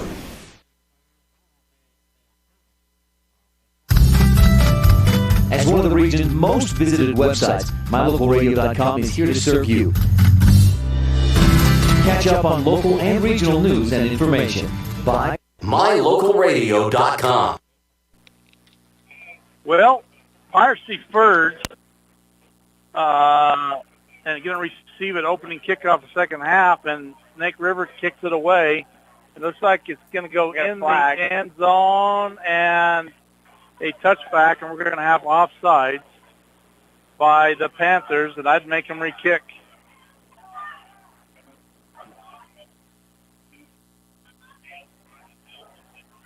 And let's see. Is he going to pick up his flag? And what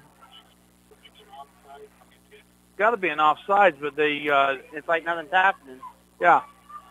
Oh, here we go. They finally called. No one knew it was happening, I don't think. They should have blown it dead. That's what he should have done. Yeah. And he didn't. So he's going to back him up.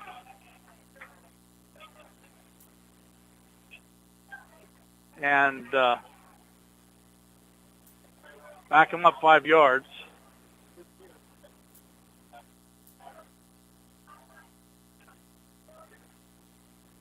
Five more. He tried to put it right back on the 40.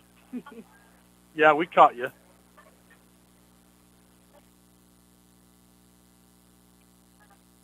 And tight formation is the Panthers do not spread more than out past the hash. And now that when the official blows his whistle, now they do. Now another kick, and that one's going to go out of bounds. And so that's going to work out for the Pirates, as that's going to put them at the 40-yard line, I believe, or that's going to be at the 35. And let's see where they're going to mark it. Usually it's at the 35, but when you had the 5-yard penalty, it's going to be at the 40. They're putting it at the 35. Yeah. No, they're going to put it at the 40. Yeah.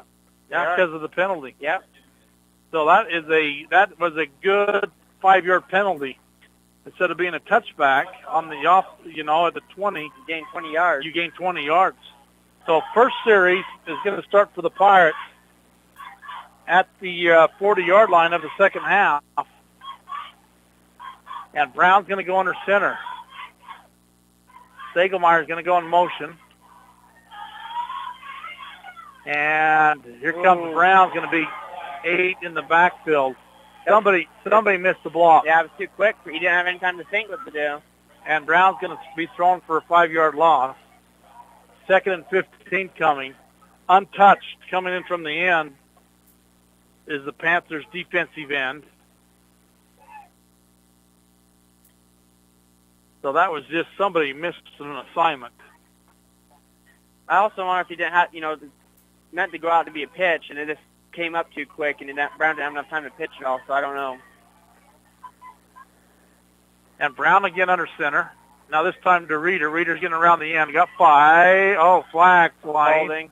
And it's going to be in the form of holding, and Reeder is twisted funny and gets up and says, ooh, I don't know if I like that. Head's down, but he's coming off. No, that's not Reeder. That's Stewart.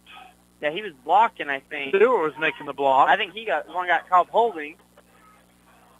And so 5-yard loss on the first play, and a holding penalty is going to back him up to 2nd and 25 from the 25-yard line. So Pirates went backwards. You don't want to do that. Big time backwards.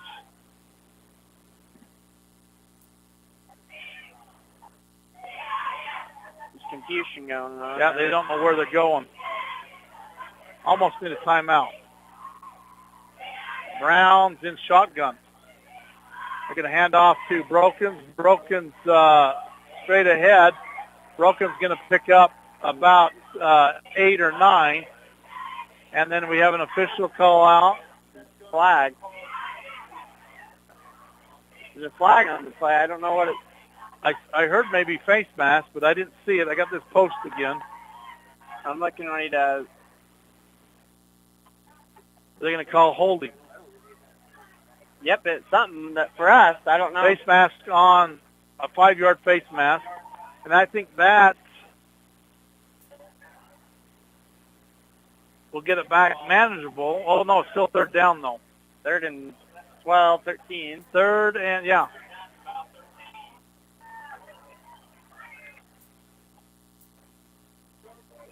That's better than 25.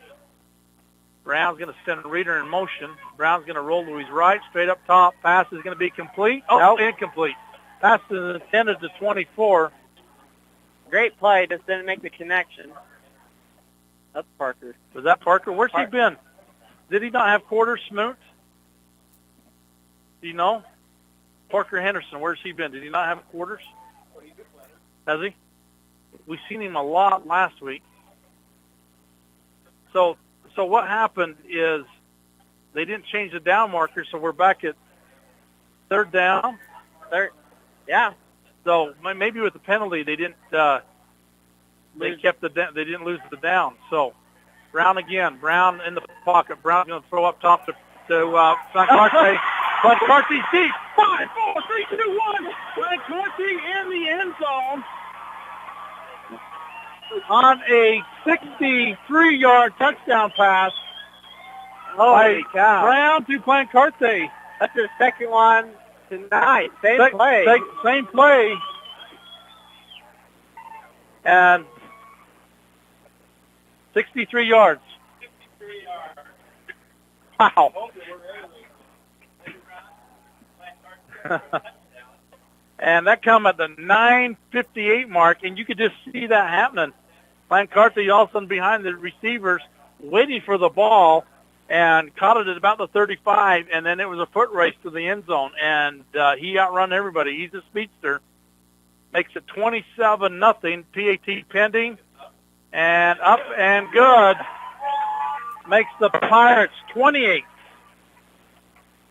Panthers still scoreless. PAT good. Opening drive took it 60 yards, but they had the penalties. They took it really from the 35, but you can't get a 63-yard touchdown pass in the end zone from Brown to Blancarte again, and we'll be back for the Pirates kickoff after this. If you think buying a car is hard, stressful, and it takes a long time, you haven't shopped at West Motor in Preston and Logan. We've got a large selection of quality new Chrysler, Dodge, Jeep, Ram, and Ford vehicles to choose from. Because we offer great pricing and the buying process is simple, we also have a large inventory of used vehicles to choose from. Buy your next vehicle from a dealership that has provided customers a stress-free, quick, and reliable buying process for decades. West Motor in Preston and Logan. Stop in today or visit us online at westmotorcompany.com. WestMotorCompany.com. It's always refreshing to shop where you know you're appreciated. It's even better when you can get everything you need. Quality parts at fair prices. The team at Preston Auto Parts CarQuest appreciate every customer. They work hard to make sure that you have the right part the first time, on time. Whether it's motorcycles, farm and ranch, lawn and garden, or car and truck parts, you can always get it all at Preston Auto Parts CarQuest. Stop in today at 17 South State Street in Preston. All right. Irish got it teed up and kicked it away. Shirtlift liked that into the end zone, and guess what? Out of the back of the end zone again. And really, the first down pickup on that drive was the touchdown because it was 3rd and 13, and they picked up the first down with the touchdown on the pass attempt.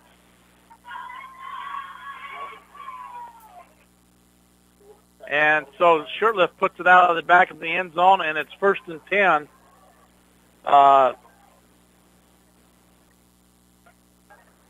For the Panthers. Another 3-play drive for the Pirates. They had one in the first half that turned into a touchdown. They got one here in the third quarter. And we got a flag with nobody.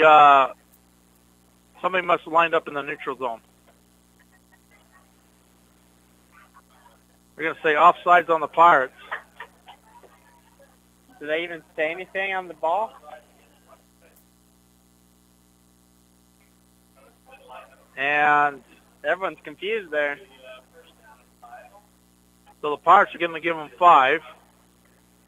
So this is the first offensive series for the Panthers this half, second half. Pirates leading, though, 28-0 at 9:58. Inside handoff to, is that 23, Combs? Yeah. And he's going to pick up 4. Runs off the left side between the guard and the tackle. Where's Owens at? Owens is still on the sidelines. He's got his pads off, but he's not going to go back in tonight. Still arm is in the sling. And Smoot's telling me it's a dislocated elbow. He'll be all right next week. Tape it up. And here comes the handoff to 24. 24 is Hawker.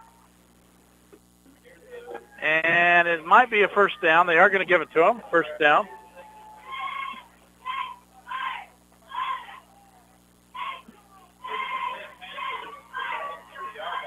And first and 10. And Smoot's predicting a deep pass. Hopefully the Pirates are not going to get lulled to sleep. Gilbert in shotgun, 2 wideouts. And another inside handoff to Hawker. Hawker's going to pick up 3. He's met the line, but this is momentum carried him that 2 So what they're doing is that Smoot's right. They're baiting, and all of a sudden you better be ready.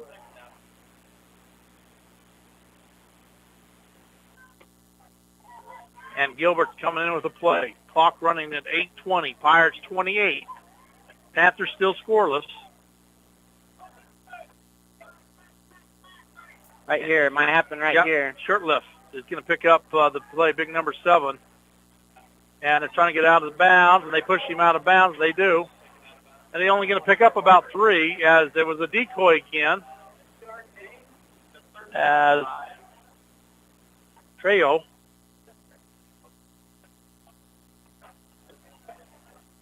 got the pass reception. And I agree with Smoot. They picked up some big yardage 2 times in the first half on the screen play. Or a quick slant. Quick slants work too.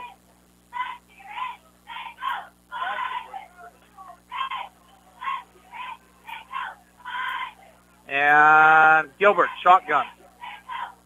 Here comes the pitch. Pass. And they had it read very well. Nope. They pitched it to the guy going against the grain, and they faked it to Combs, pitched it to number 10. Would you kick it here or go for it? I think you better kick it. Pirates might have your number. I think they're going to. Gilbert's going to bring the play in. It's going to be. They might go for it. I think they are going to go for it. 4th and 8 from the Panthers' own 32-yard line. Got to get to the 40 for the first down.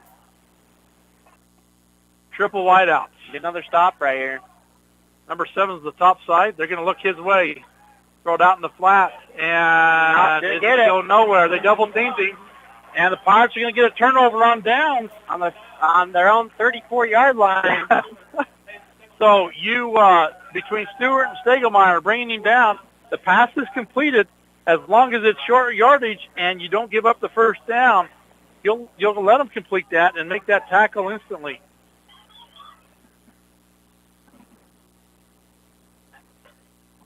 And so, first and 10 for the Pirates from the Panthers' 34-yard line. I don't think that was a good call. I would have kicked it probably at this time of the game, you know. Especially if the Pirates get it in the end zone, you really limit your stuff, what you can do. Brown's going to roll out of the pocket. Brown's going to tuck. Go back left side. Turn it upfield. Got 5. Nope, got 3. And Plancarte, was he deep again, or was that Henderson? I think it was Henderson. He was wanting to set up, but just didn't have the time to do it and look and throw. We're going to call a 2nd and 7 coming. Clock. They're trying to get the clock to wind.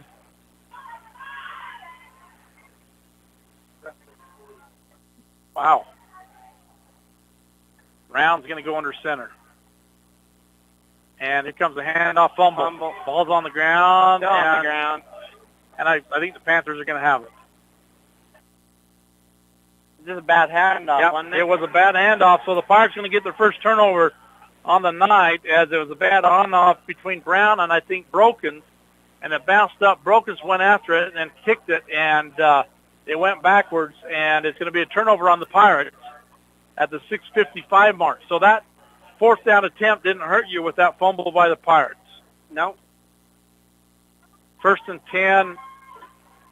We're almost too relaxed, aren't we, here? I don't know. The intensity's not there. The early touchdown in the quarter maybe got them a little relaxed. triple to the near side, single to the top side. Gilbert shotgun with Combs behind him in the backfield, looking to the sideline, changing the play up. Little screen over here. I think so, too. They're going to run the option, and they're going to pitch it. Richard wide. He got the speed, turns it up. Fumble! And it's recovered by the Pirates as Broken's got it back. So back-to-back fumbles on both teams. And all they're doing is exchanging yardage, but the Pirates are losing field position on the fumble. Now, but he had the speed, and all of a sudden, whammo, somebody stripped him. You calm down here and get a good drive together. We got to get a drive. So one play and another fumble. And so a play ago, the Pirates had it 1st and 10 from the 34-yard line, fumbled it. Now they got 1st and 10 from the 49. And short lift to the top. Brown under center. I know Coach Moser is just going to say, let's run the time. Broken straight ahead. Broken's got 5. He's like crawling through people's legs almost there. Yeah, keeps his balance. Levitt on the stop. Clock running at 6:30. Pirates 28. Panthers scoreless.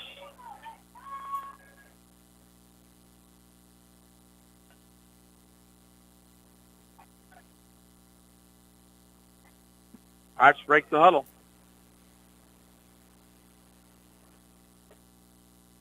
Brown under center. Broken's lone man behind him. Sees they're going to back up. Is it Reeder or Christian?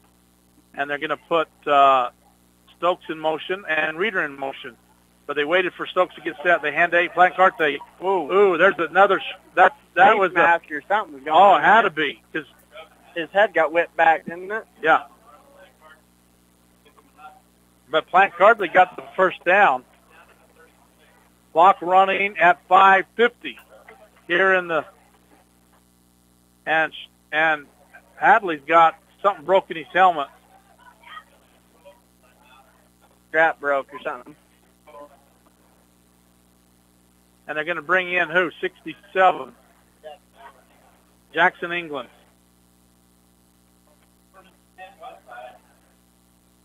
And so they got equipment. Somebody's got to help him get it fixed. Mike's going to take over. Reeder in motion. Handoff straight ahead to Broken. Broken's going to stay inside the tackle, but he's going to pick up 4 yards inside the 35, about the 33-yard line. Somebody needs to come over and help Adley, or somebody needs to give him their helmet. They're pulling the equipment out to get it fixed or something here. They're not ready to do that. Clock running under 5 minutes. 2nd and 6 coming. Reeder in motion, straight ahead again to Brokens, and Brokens going to pick up 3. It's going to be 3rd and 4 coming. That's what Coach Moser wants, is move the ball 3-4 yards and get the clock going. And this is 4-down territory, so you don't have to get all 4 yards at this down.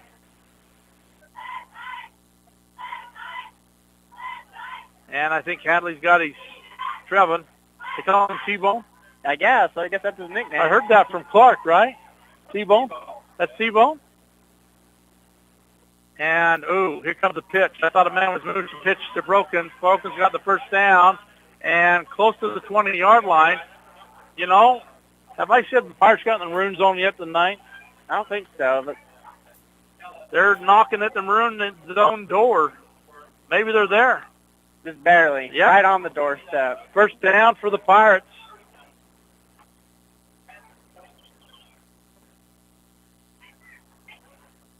T-Bone's ready to go in. Hadley, that is. And shotgun for Brown. Stokes is, he's going to go under center. As soon as that guy, they're going to hand off to Henderson. Henderson's going to go right, going to go left. He's got the corner. Let's see if he got the edge. Yeah, he stopped. He should have kept going. He picked it up about 9, and as soon as he hesitated, that allowed him to close. He could have got maybe to the 5 or 4. And he wasn't even running full speed. He was like shuffling his feet to decide what to do. Yep. Second and a foot to go for the first down. I think a lineman caught him. Is that what it was? Yeah. That's a learning teaching moment right there.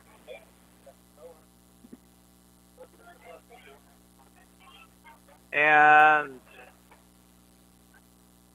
Brown got his team up to the line. 2:50, third quarter.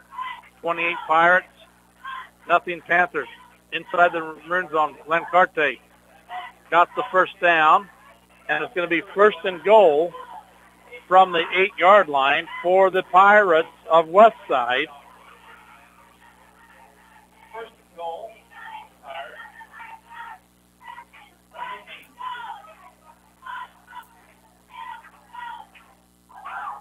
West.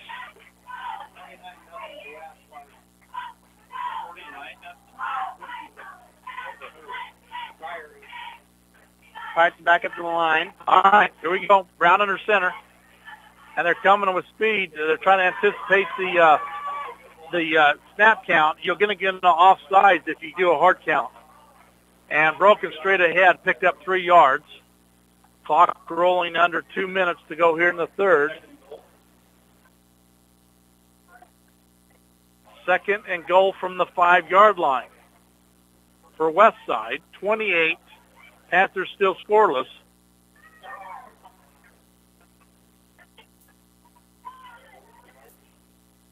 And Pirates just kind of walk up to the line. They are trying to use time, aren't they? Yeah, they're just taking their time, run the play correctly, punch it in. Oh, and yeah, you can see what's going to happen. Straight ahead to Brokens again. And, I mean, if you go on 2 or 3, you're going to get an offside. So it's going to be inside the 5 at the 4. Third and goal from the 4. Clock at 1 minute to go here in the third period. I'd like to see another score here.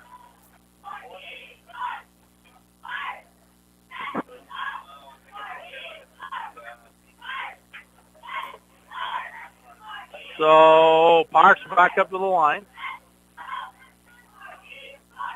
Brown under center. Reader in motion. They're going to hand off to Reader.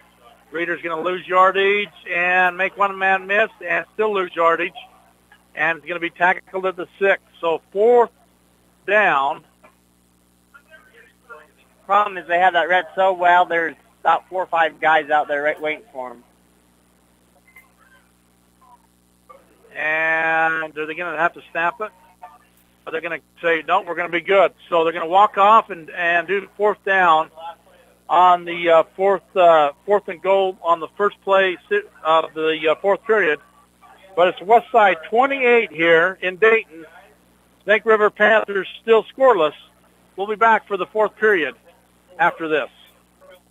Regardless of which insurance company you use, when you add a teen driver to your vehicle policy, your rates increase. This is Cheryl Kimball with Naylor Insurance in Preston. If you've got teen drivers, you need to know about the rate-saving plan offered through Mutual of Enumclaw Insurance. Teen Smart is an 8-hour program that, once completed, will lower your rates and make your teen a better driver. Savings and increased safety. It's a win-win. Call us today, 208-852-0810. It's the end of a long day, and your feet are tired, or are you running behind schedule? But you need milk and eggs. You don't want to have to walk clear to the back of the store to get a gallon of milk and a dozen eggs. I suspect we all can relate to both of those stories. The great news is that this problem has been solved by Stokes Market in Preston, with a recently installed new cold case right near the front door. If you just need a gallon of milk or some eggs, you can find them right inside the front door. Visit Stokes Market today in Preston. Well, we're trying to talk up here in the booth about what should we do. Is it's fourth and goal from the 6-yard line for the Pirates. And I said, you almost got to have a pass. You could roll Brown out of the pocket to his left. He's going to throw on the right, the right way, rolling to his left. Wouldn't have to throw it against his body. What is it? We'll find out. It is going to be a pass, and I called it. Let's see if we roll to the right. And I think he's going to run this way. He's going to run to his left, right? Wide side of the field. That is the wide side. Let's see, you got Henderson and Broken's in the backfield. Nobody out wide, so this ain't going to be a pass play. This is going to be a Brown run. Brown's going to roll to his right. Wide across open. the field, wide open, and Segemeyer. Segemeyer must have been in the tight end position from the other side. 23. Oh, that's a short left. Yeah, he came over. Yeah, he come from the other side across the back of the end zone and was wide open. And it was a 6-yard TD pass. Well, Snake River had everyone on the line. They thought they were running it. And Coach Moser called the right play on that one. Had everybody tight formation. 11:54 PAT pending here.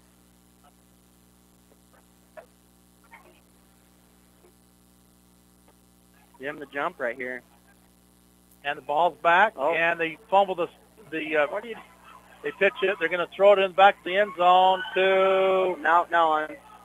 It was intended for Henderson, but it was a good play. We got a flag coming out. The snap was fumbled.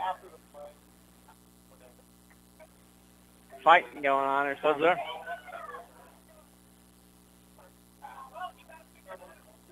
Let's see what the call's going to be. Personal foul, west side.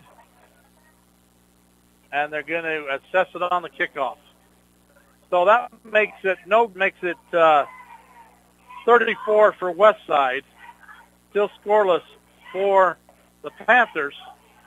And we'll be back. Short-lift got to get a boot in here. We'll be back after this.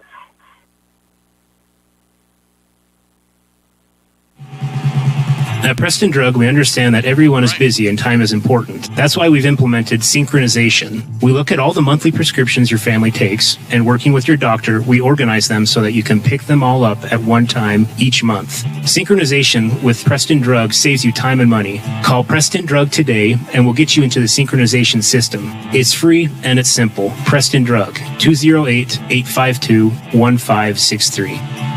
It's the end of a long day, and your feet are tired, or are you running behind schedule? But you need milk and eggs. You don't want to have to walk clear to the back of the store to get a gallon of milk and a dozen eggs. I suspect we all can relate to both of those stories. The great news is that this problem has been solved by Stokes Market in Preston, with a recently installed new cold case right near the front door. If you just need a gallon of milk or some eggs, you can find them right inside the front door. Visit Stokes Market today in Preston. And go. 25-yard line on the assessment and boots it and going to pick it up at the 10-yard line. Wow. And here comes the speedster to his right, trying to get up the sideline, and he's going to be met there by number 63, Easton Henderson, and number 22 by Stokes. And he's going to return it for about 15 to 16 yards. Still a great kick for being not far back. And it's 1st and 10 from their 32-yard line. As we're in the fourth period here, Westside 34. Panthers are still scoreless. Defense, at this point, you keep thinking, shut up, shut up. Prove a point here.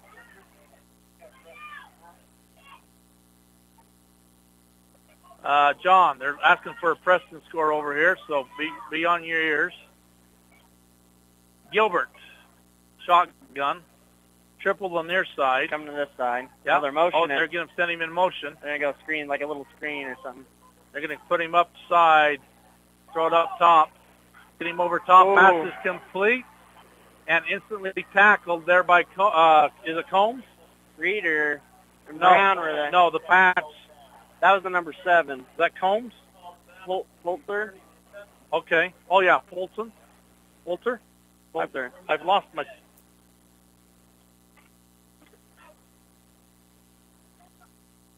Yeah. Be ready for another pass like that. They brought him in motion. Segemeyer should have... Well, you couldn't really go with him. No, because there were still 2 other guys over here.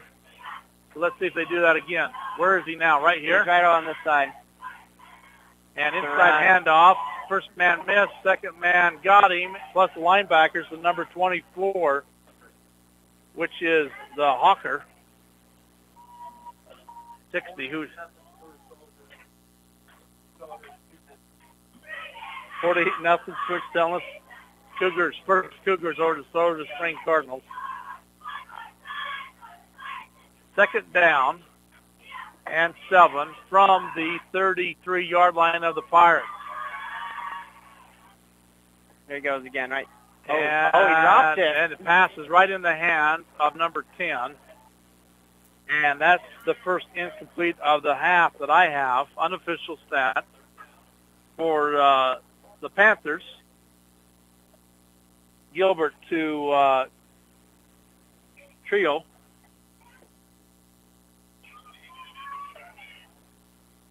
Third and 7.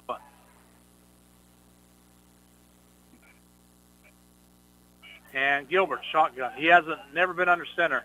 We're going to go up top. And pass is going to go off the hands. And he was behind Shirtliff.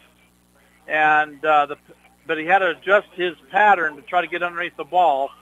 And back-to-back incompletes for the Panthers. Makes it 4th and 7 at the 10:32 mark. Here in the fourth period, Westside 34. Panthers still scoreless. And you got 3 coaches on the field for the Panthers. They switched the ball out. I don't know if you noticed that or something. I don't know if they're drying it off or something. I think you can do that this year. 4th and 7 coming. Gilbert. Here comes the guy out of the backfield, and they let him get the first down, forced him out of bounds about the 15 as they lost him as he come out of the backfield. That was 24, which is Hawker.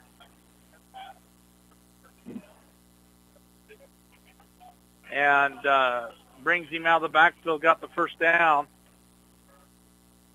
for the Panthers at the 16-yard line. Gilbert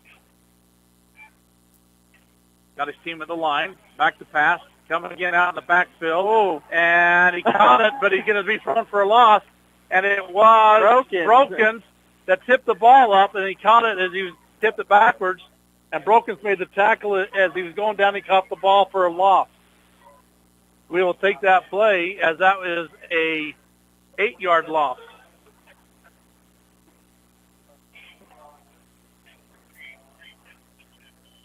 And clock should be running. 2nd and 17 coming. Tight formation. Another pass, though. Yeah, it is going to be. There's that motion. There's that again. motion. Be ready for it. You know where go to he's the going. corner. He's going to go. Oh, and he caught it and instantly tackled. Who made that tackle? That was Parker Henderson. What a great tackle by Parker Henderson. I mean, he caught the ball and hit him square on. They brought him in motion, and so here he goes. Shirtless had him all night long, and you're thinking, man, here comes their star, and let him catch it. And Parker Henderson hit him, wrapped him up, and 2-yard pickup makes it 3rd down and 16. 3rd down and 14. So it was a 3-yard pickup. Gilbert's going to go under center. Oh, look at this. Here's the sniffer.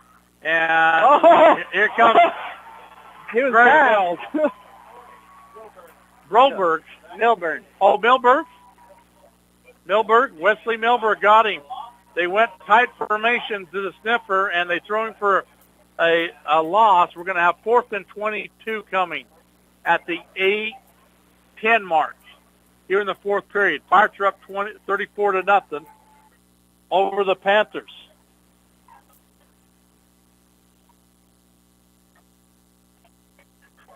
I mean, he's a defensive end, shot right in between where he needed to be. And we got a timeout on the field. They don't know what to do. 7:51 mark, West Side 34. Snake River Panthers still scoreless. We'll be back after this timeout.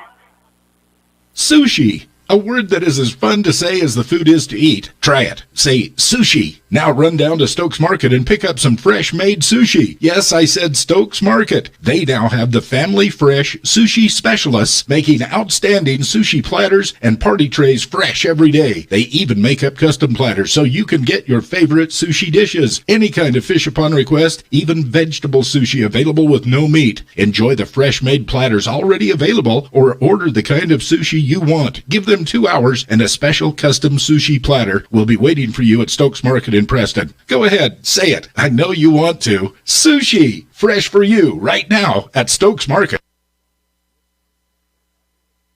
KACH.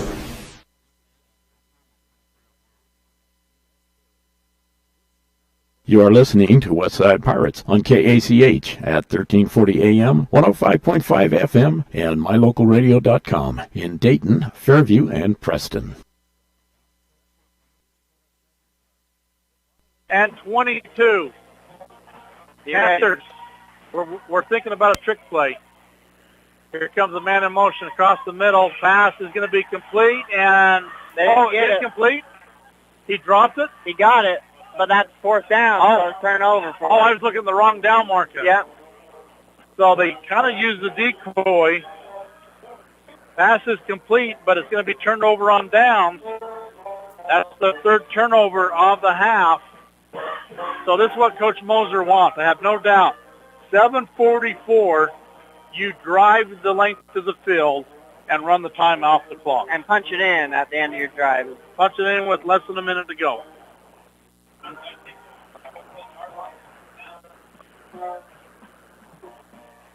And they fire to take it over at the 10-yard line.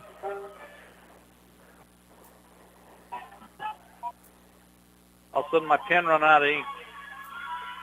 Don't know why. And it's going to be an inside handoff, I'm sure, to Broken.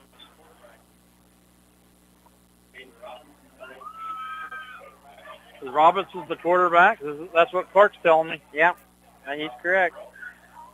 Trying to get him a little time underneath center probably, huh? In case something happens. Yeah. 34-0, 7:20 to go here in the fourth period. Pirates are up on the Panthers.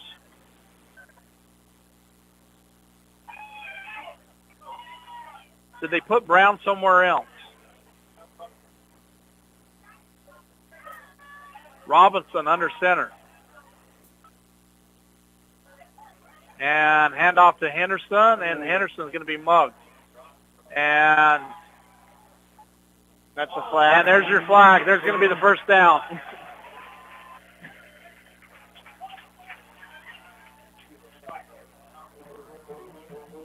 And what they did is Panthers kept after Henderson, and Henderson, the whistle kept blowing, and tackled him in the end zone. And it's going to be an automatic first down for the Pirates.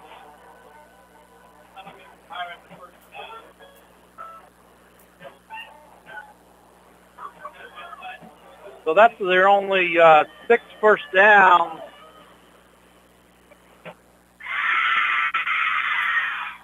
Who do you see? You saw something. He was being with the crowd for a minute. Okay. So 1st and 10 for the Pirates outside the 22-yard line. Robinson, the quarterback.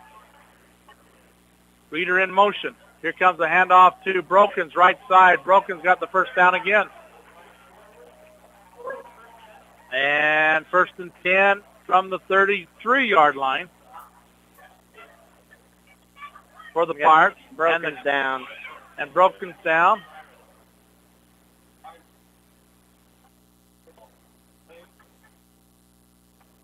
And he gets up.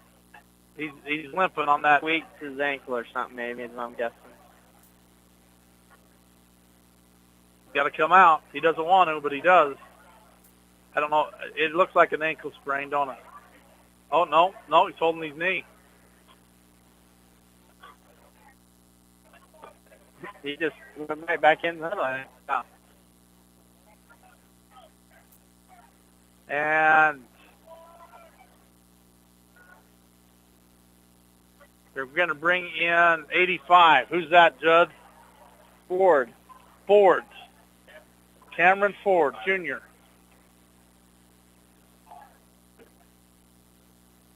First and 10.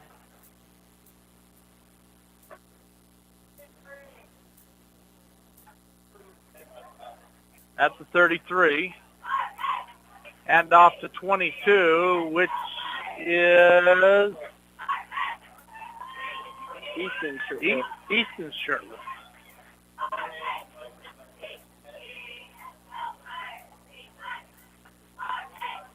Ryler's 23, Easton's 22.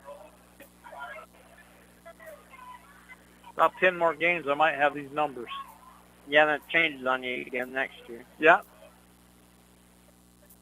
And Shirtlift didn't get no gain. 2nd and 10 coming. So we are going to some underclassmen a little bit, aren't we? And Robinson's going to be caught in the backfield. No one's blocking or something there. There might have been blitz. They were sending blitzes, yeah. I know. So I see Hadley on the sideline. Shirtlift on the sideline. Breiler. Brokens is standing on the sidelines. And number 10, so you are going to underclassmen. Parker, 10 is Carson Chugg. Reader's coming out. Clock at the 4:40 mark. 3rd and 16. Robinson. Going to hand off to Chugg. And Chugg's going to trip over his feet and go for a loss. Man, he had some speed, didn't he? He did. Yeah, I don't know. It just didn't make up his mind and his feet were out running him or something. Let's see. He's a junior. Man, but we have holding? Is that what they said? Huh? Oh, maybe I thought the ref was just giving a sign. Clock at 4 minutes to go. 4th and 18 for the Pirates. And Pirates are going to take a timeout.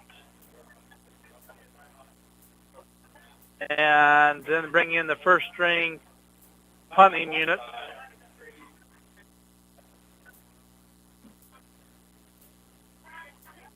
And so they're going to take a timeout. This quarter brought to you by Stokes Marketplace. I forgot to tell you, the third quarter was brought to you by Preston Auto Parts, CarQuest. When you need for your car, if it makes a bing, bang, or tick, Preston Auto Parts can help you at one stop.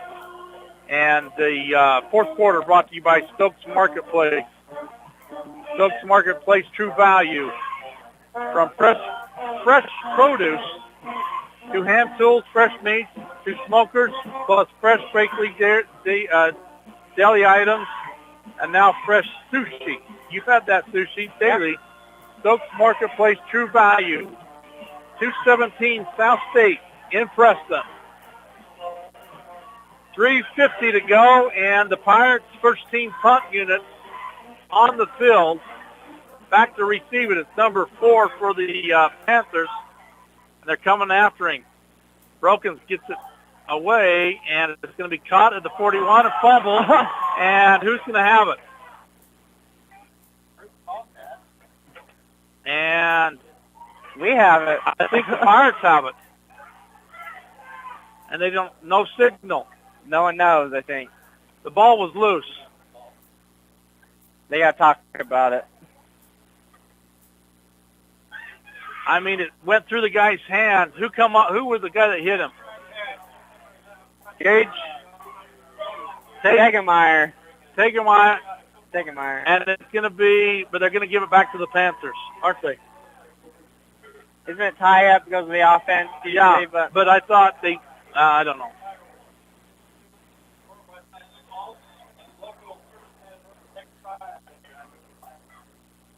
So 3:35 to go, and first team Panthers are still on the field. Play defense now.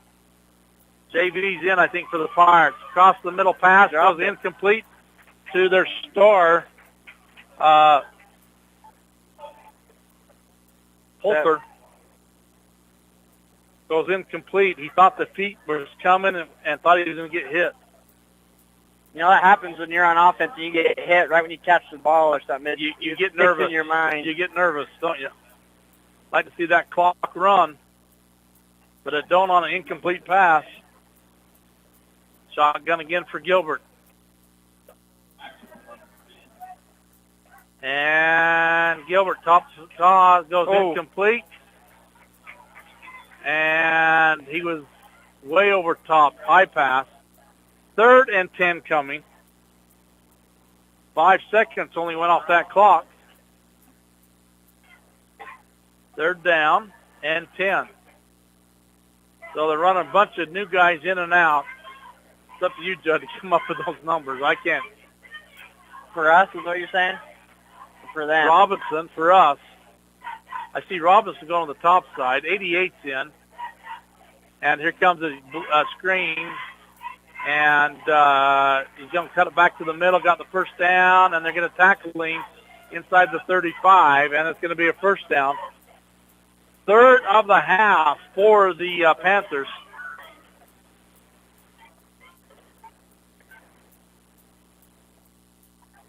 And Gilbert's in, looking to sideline. Triple the near side. They're going to go deep. Yeah, they're going to go for the corner. Here they are, corner pass.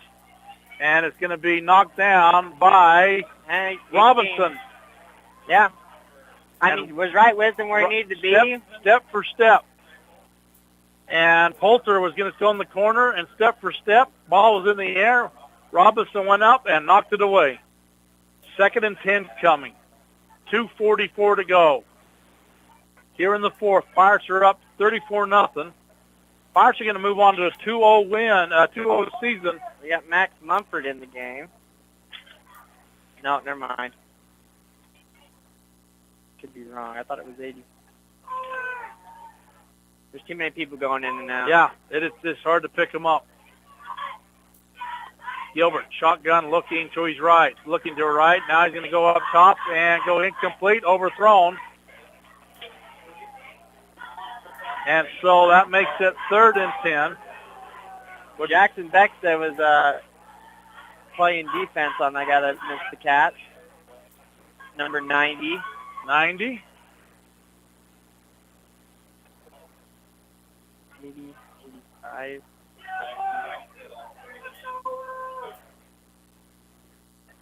Third and 10. 2:38. Clock stopped on the incomplete pass. You know they're going to go deep again. And center screen. And they read it. Oh. No, they read it, but he got loose. Second man got him. And got a flag away from the field ball. And the tackle's made by 22 for the Pirates. Shirtless. Easton. So it'd be 4th and 10. They're going to call holding. They're going to wave it off.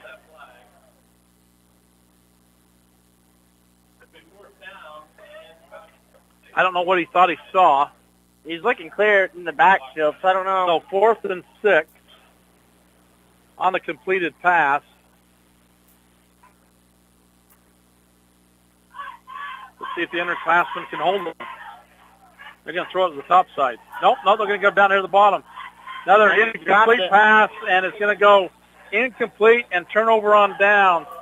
So what happens is the Panthers are going to have 3 turnovers on downs on each quarter and 1 fumble on each quarter, and they're going to have 4 turnovers so far.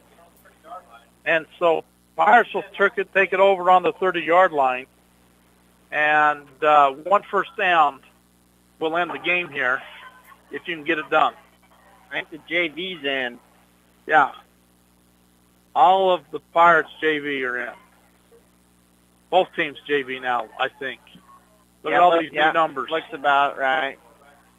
JV, whoa. Easton Shirley hit the wood. Took the hand off. Straight ahead. Thanks, Judd. All of a sudden the gust of wind come open when the door go open. We'll just tuck this away right now. And didn't get no gain. 2nd and 10, clock running, under 2 minutes to go here in Dayton as it's homecoming 2020. Pirates are going to get the homecoming victory over the Snake River Panthers, revenge of that 1-point loss last year. And JV has a chance because they didn't play too well yesterday, I understand, against these guys. So, and they're looking at the official to see when he starts counting. 5. Yep, now he's go under. And straight ahead to 25. Roll. And he picked up 2. Oh, wait, let's give him 1. But the clock is going to roll under a minute.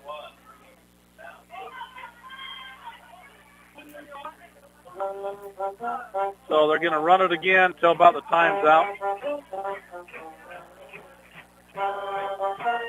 They don't know what to do.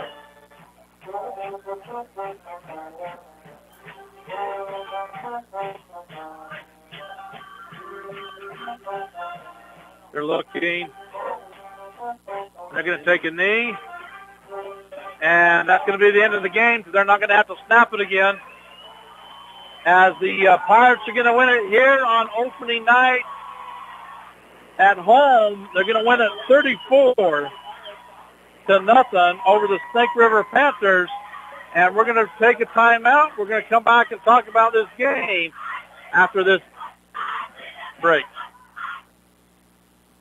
The year is 1945. America is at war with Japan. The average home costs $5,000. And a day's worth of hard labor will earn you $9. 1945 is the year West Motor Company said, hey, let's sell cars in Cache Valley and give people a better car buying experience. Today, 75 years later, West Motor is still giving you a better experience. Right now, enjoy 0% financing or save more than ever on a new truck or SUV. See westmotorcompany.com for pictures, details, and discounts on every vehicle. westmotorcompany.com. At Franklin County Medical Center, their goal is to get you back in the game, back to work, and back to your normal way of life. Franklin County Sports Medicine and Rehabilitation Center has a team of therapists who specialize in providing you an individualized treatment plan, helping you reach your goals, working with doctors from all over the region to make your recovery convenient and close to home. Call today so you can stop suffering and start healing. Franklin County Medical Center, where hospitality and excellence meet. If you feel like your bank works against you, we invite you to move your accounts to Advantage Plus Federal Credit Union. We work for you, not against you. Serving Southeast Idaho for over 65 years, we offer totally free checking with cashback rewards, 0 fees credit cards, low auto loan rates, and excellent customer service. Visit today, 311 South Highway 91, Preston. Advantage Plus Federal Credit Union. Here, the advantage is yours. Equal housing lender, member NCUA. If it's time to sell your home, retail property, or land, make sure to hire the realtor that has your best interest in mind. This is Mike Hansen, broker at Cornerstone Real Estate. As a licensed real estate broker in Idaho and Utah, I have over 20 years of experience helping folks successfully sell property. I would like the opportunity to help you list and sell for the best price as quickly as possible. Call me today to schedule an appointment. Let's work together to make the sale of your property as simple and successful as possible. Mike Hansen, 801-510-1121. Tonight's game is brought to you by West Motors, celebrating their 75th year in the Cache Valley. Stokes Market True Value, with the freshest meats and produce, and now preparing and selling sushi. Franklin County Medical Center, with the finest care in all of the Cache Valley. Rounds & Associates Insurance Agency, an independent agency with many options for all of your insurance needs. Preston Auto Parts CarQuest, for all the parts your car may need to keep running strong. Webb Funeral Home, serving Preston and the surrounding communities since 1925. Ralph's Construction, building homes in the Blue Sage Park region in Preston. Naylor Insurance, for home, health, life, and auto, the Mutual of Enumclaw. Preston Pharmacy, now with their own phone app to help make tracking your prescriptions easier. And by Cornerstone Realty. When you're ready to sell your home or purchase the home of your dreams, call Cornerstone Realty. They want to be your agent. Now, stay tuned for the postgame show, coming right up. Well, the Pirates get the win here at opening night on home field and homecoming at 34-0 over the Snake River Panthers. And Judd, great performance. That first period, and even in the second period at halftime, you saw the defense make a stand against a much, much bigger team than what you were. They had turnovers, 6 turnovers on downs in this game between the first and second half, and then 2 more turnovers on fumble. But so far, that was the best quarter the Pirates have played of the year, which I know was the second game, and you couldn't ask for anything better. You got things rolling. You got Snake River on their heels, and they couldn't recover. And they didn't know what to do, I think, at the end of the game there. So the Pirates led it at the end of 1 at 7-0 at halftime, 21-0 at the end of 3, 28-0, and the final score is 34-0 over the Snake River Panthers. The Pirates scored in 2 touchdowns in the second half, a 30-yard pass play at the 9:58 mark on a 3rd and 13, and it come up with a 63-yard touchdown pass by Brown to Plancarte, and then it was a 6-yard touchdown pass from Brown to Shirtliff.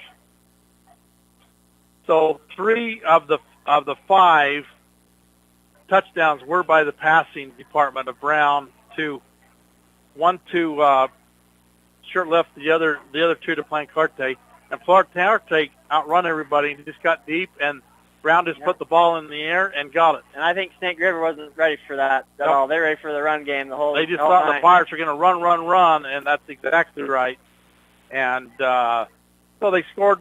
Plancarte scored with a 2-yard run twice in the first half and a 44-yard touchdown pass in the first half, and then a 63-yard. So, would you say he's the player of the game? I don't know if he's the player of the game, but he made the difference of the game. He got them on their heels and did what they need to. So next week, Marsh Valley Eagles come to town. Marsh Valley and Westside has always been in battles.